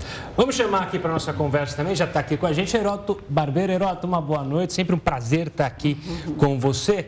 Heródoto, um assunto que a gente sempre debate aqui, a gente sempre coloca no Jornal da Record News, impostômetro, que foi citado por você. Citou o impostômetro, sim, temos gravado, cobrado, mas eu queria a sua opinião sobre essa entrevista com o candidato. Bom, acho que, como o Edu acabou de dizer, vários temas foram levantados, mas eu acho que nós estamos no momento da campanha eleitoral que a gente precisa saber o seguinte: isso vale para o Bolsonaro e vale para o Lula. O que é que o senhor vai fazer aí na frente? Eu acho que a gente ouviu muito pouco disso, pouquíssimo. Previsibilidade, né, Heródoto? Eu procurei puxar por aí, mas a gente não fala. O que vai acontecer? Como é que o senhor, ou, no caso o do Lula não estava, como é que vai resolver tais e tais problemas? Eu lembrei de tem mais um terceiro que infelizmente não foi possível falar. Mas ele falou, eu falei do salário mínimo. Mas como é que vai resolver isso aí? Vai ter aumento real do salário mínimo? Não vai? Vai ser só inflação? Eu acho que é uma coisa que a população inteira, principalmente o pessoal aí que vive disso, quer saber. claro, e dos aposentados. Como é que vai ser também. tratado isso? Foi um Esse é um tema... ponto fundamental. Segundo, Você carga comprou. tributária. Pô, nós pagamos 34% de carga tributária. Quero saber o seguinte, como é que isso vai ser tratado? Então, eu acho que nós estamos ainda muito mais no debate do que passou do que a gente pode esperar de alguém que pode ser reeleito, pode ser o Lula, pode ser ele. Você Mas falou o que é que vai acontecer aí para frente? Vamos olhar para frente, Vamos não olhar para o frente, passado. sim. E aí ele fala que é uma trás, herança, a carga tributária dada pelo Brasil. E a gente percebe o seguinte, os países que têm democracia mais madura do que a nossa, é o caso da Inglaterra agora. A mulher não aguentou lá. 45 dias. Perdeu para o Alface. O que eles estão discutindo? Estão discutindo para frente. Ninguém está discutindo por que caiu. Porque não. Quero saber o seguinte. Qual é a solução que o senhor vai dar para o problema econômico pelo qual o Reino Unido está passando agora? Se você não apresenta uma boa saída, está fora do jogo, meu. Tá. Então não adianta, por exemplo, ficar batendo na primeira-ministra que saiu. Não. O que o contribuinte, o que o cidadão britânico quer, ele quer saber como é que vai ser resolvido. Imediatismos do parlamentarismo. Né? Exatamente. Agora nós estamos olhando para trás. E eu acho que as pessoas que estão nos acompanhando querem saber o seguinte, o que vai acontecer daqui para frente? Exato. Eu preciso olhar para frente e liberar o Edu. Edu, antes de mais nada, parabéns mais uma vez por ter conduzido com maestria essa sabatina e está liberado. É trabalho de time. Heródoto, Thiago Nolasco, Cris Lemos e vocês aqui da Record News. É uma alegria estar de volta aqui. Pô, são 15 anos, vocês não me chamam, só chamam hoje. Eu estava aqui na inauguração em 2007, estaremos juntos, porque é um grande time, uma grande cobertura. Também nas eleições, não percam. É isso aí. Dia 30 está chegando. Valeu, Edu. A Cris já vai entrar aqui, o Nolasco também está aqui no estúdio, para daqui a pouco também darem uma palavra aqui conosco, análise de cada um deles. Heródoto, a gente comentava aqui que o presidente, você falou sobre o que vai ver para frente. Essa questão do salário mínimo que você também levantou, virou um ruído na campanha do presidente Jair Bolsonaro quando se mostra o plano de desindexação e aí falaram, pronto, o salário mínimo não vai mais ter aumento. Ou, aliás, vai ter, justamente, você vai perder dinheiro no salário mínimo. É uma preocupação enorme do trabalhador, né? Exatamente. Bom, o que a gente sabe até agora é o seguinte, vai ser corrigido pela inflação. Claro, é o mínimo, né? E outra coisa, quando você fala salário mínimo, a gente está falando para as pessoas que ganham salário mínimo, mas nós estamos falando para mais de 22 milhões de aposentados que vivem de um salário mínimo. A maior parte das pessoas aposentadas desse país vive de um salário mínimo. É o mínimo que eles recebem. O pessoal que ganha, você fala, não, mas o teto da Previdência, assim, tudo bem, mas é pouquíssima gente. E é interessante que na eleição passada, 2018, reforma da Previdência estava muito em discussão, até porque passou depois em 2019 uma reforma da Previdência, mas nessa eleição não tem se falado justamente da Previdência, do INSS, falou-se pouco hoje, a gente conseguiu trazer... Mas atrelado ao salário mínimo. Foi atrelado ao salário. Agora a pergunta que quer calar é o seguinte, vai ter aumento real ou não? Não sei. Ele diz que sim. Não, eu acho que isso é uma questão para ser colocada para os futuros candidatos, para os candidatos a presidente da República. Ou seja, além da correção do IPCA, que é a inflação, vai ter mais alguma coisa de cima disso ou não? Tem dinheiro para pagar ou não? A gente não fica sabendo. Essa é outra Pode ser que não tenha dinheiro para pagar, e aí, o que a gente faz? Vai ter dinheiro em caixa ou não? Não é verdade? Essa é a questão, né? Mas eu acho que a gente precisava ter essas coisas para a gente poder escolher também melhor. Aí a gente também falou, né, sobre a carga tributária, que você estava dizendo, né, HB? E ele falou mais uma vez sobre a isenção de imposto de renda para quem ganha até 5 mil reais. É uma promessa da antiga, de 2018. Mas ele também não disse como vai arranjar o dinheiro. Então, tem várias coisas que ele tem que explicar ou vai ter que dar um jeito de achar o dinheiro para cumprir essas promessas de campanha. Não, o plano de governo é mais ou menos o seguinte, quando o comandante entra no avião, ele já entra com a sua rota pronta lá. Ele não fica voando, dizendo agora eu vou para a esquerda, agora eu vou para a direita, certo? Não, tem um plano de... Pode virar, claro. Pode ter turbulência. Pode ter turbulência no meio do caminho. Uma pandemia, uma crise, pode ser. Eu digo que você tem um plano de governo. Agora, pelo menos o passageiro sabe o seguinte, eles vão sair daqui e vão chegar lá. Pode ter problemas.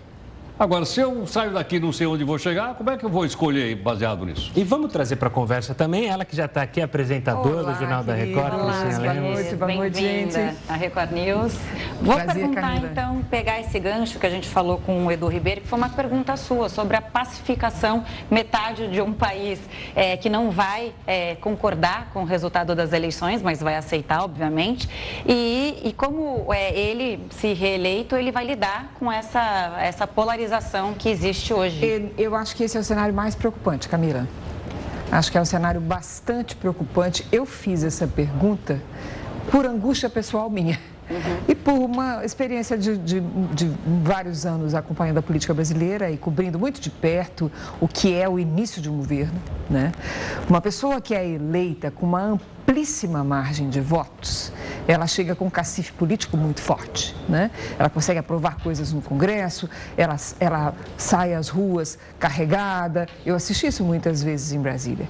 Essa popularidade de início de governo é um capital inestimável. O mandato do presidencialismo brasileiro, o mandato é curto, são apenas 4 anos.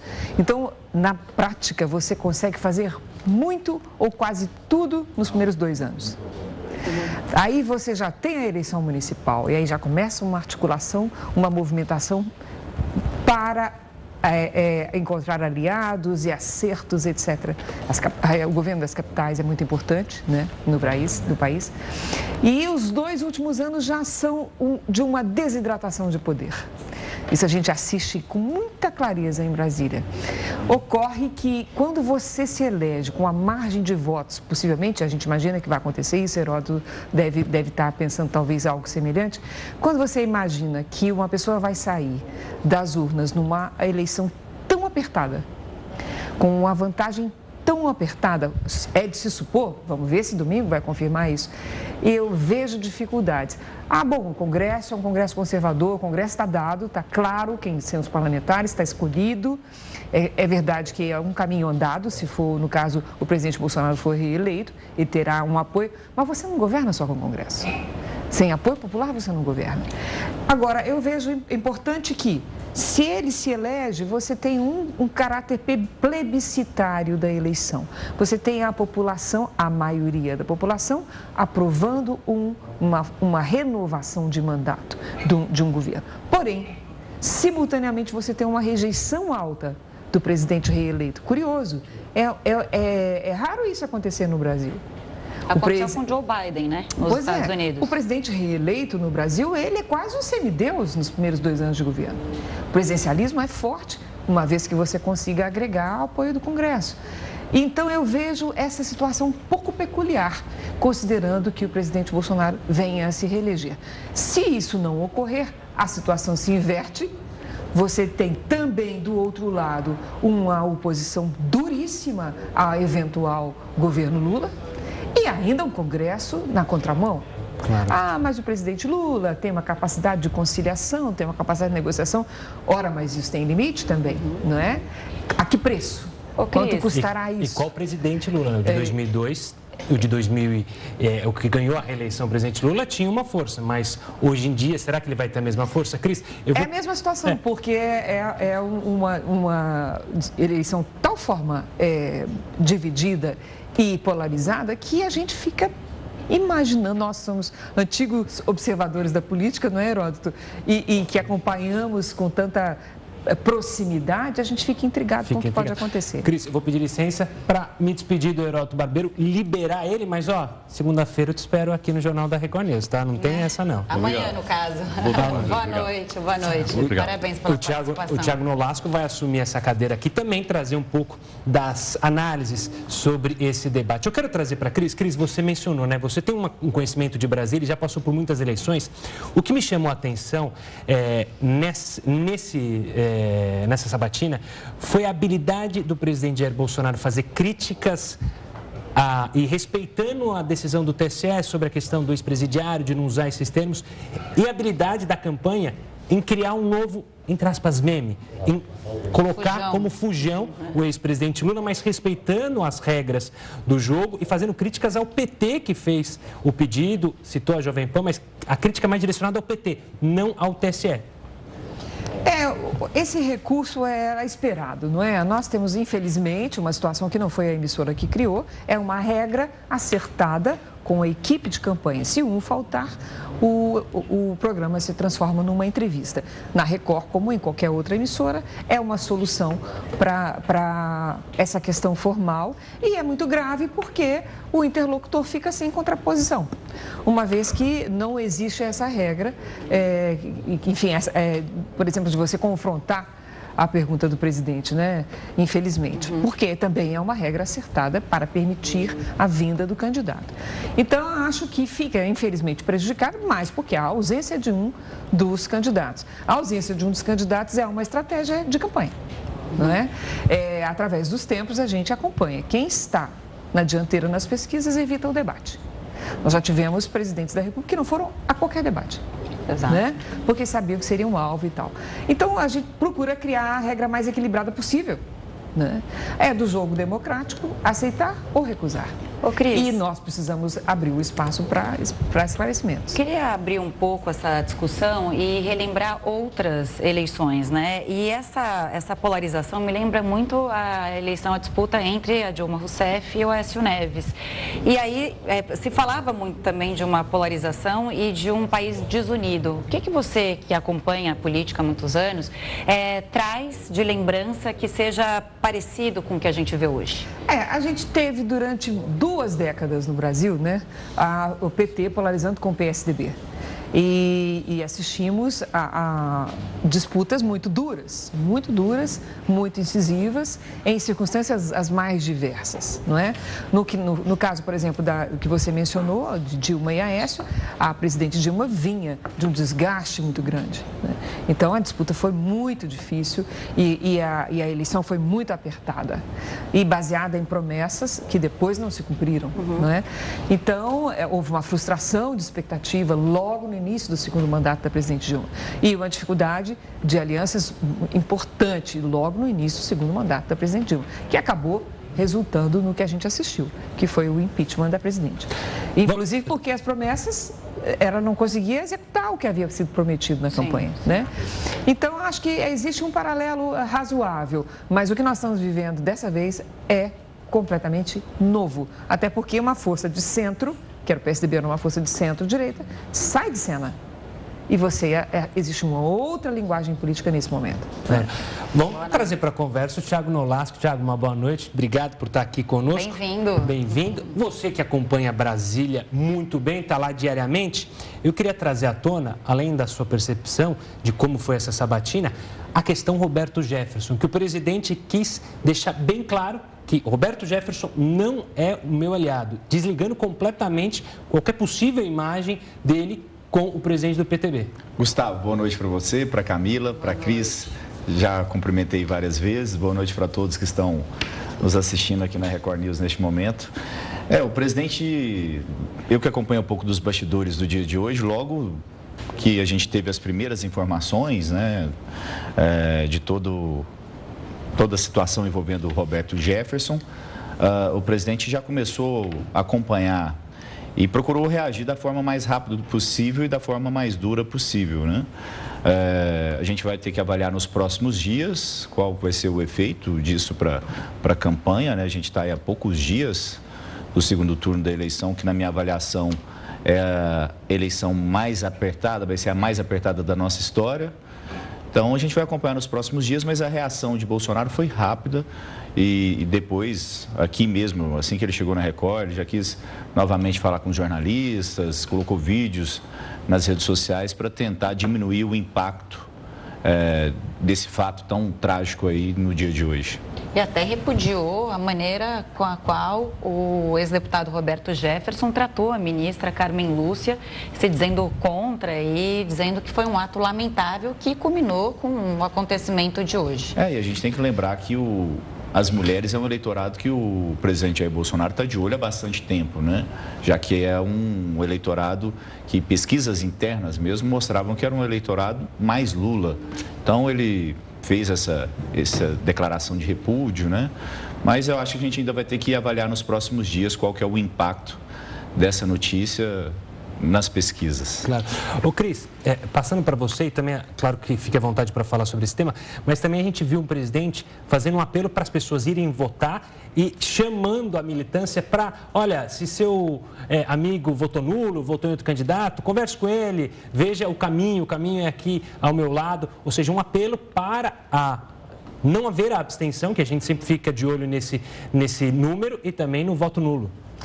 Sem sombra de dúvida. Você imagina o seguinte, nós estamos numa reta final em que mais de 90% dos votos estão definidos, né? E é muito difícil reverter votos, né? Historicamente, a rejeição é um aspecto extremamente difícil de reverter.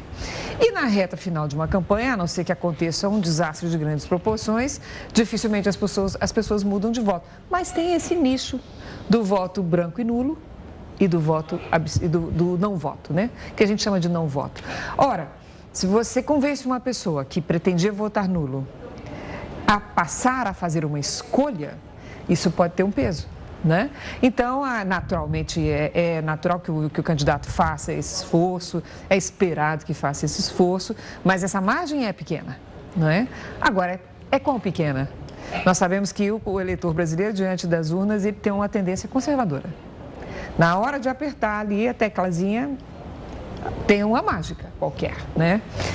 A não ser aqueles que têm uma convicção muito clara ou que têm uma rejeição muito clara.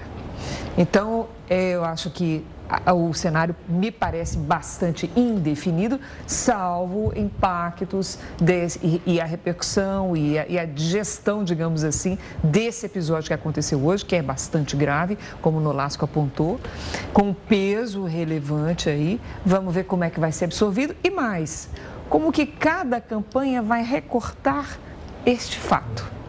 Porque tem o fato e tem a narrativa que se agrega ao fato. Exatamente. Né? E isso vai fazer uma diferença. Então, haverá uma batalha de comunicação e de marketing em torno deste fato. O Cris estava falando da análise de dados, né? As campanhas, elas dão as campanhas, elas olham mais a rejeição do que a aprovação propriamente dita. Nessa altura da campanha, Nessa altura da campanha. Na reta final, a rejeição tem um papel importantíssimo. Porque aí você vê quem não vai votar no candidato e qual é a margem de conquistar votos nesse momento. Agora, um outro momento muito importante da sabatina foi o presidente Jair Bolsonaro falando sobre o orçamento secreto. Trouxe até uma lista com nomes, né, de possíveis parlamentares que receberam dinheiro, né, como se é normal, dentro do orçamento secreto, recursos para os municípios. Então, ele trouxe uma lista com 13 petistas e até o Edu Ribeiro, ele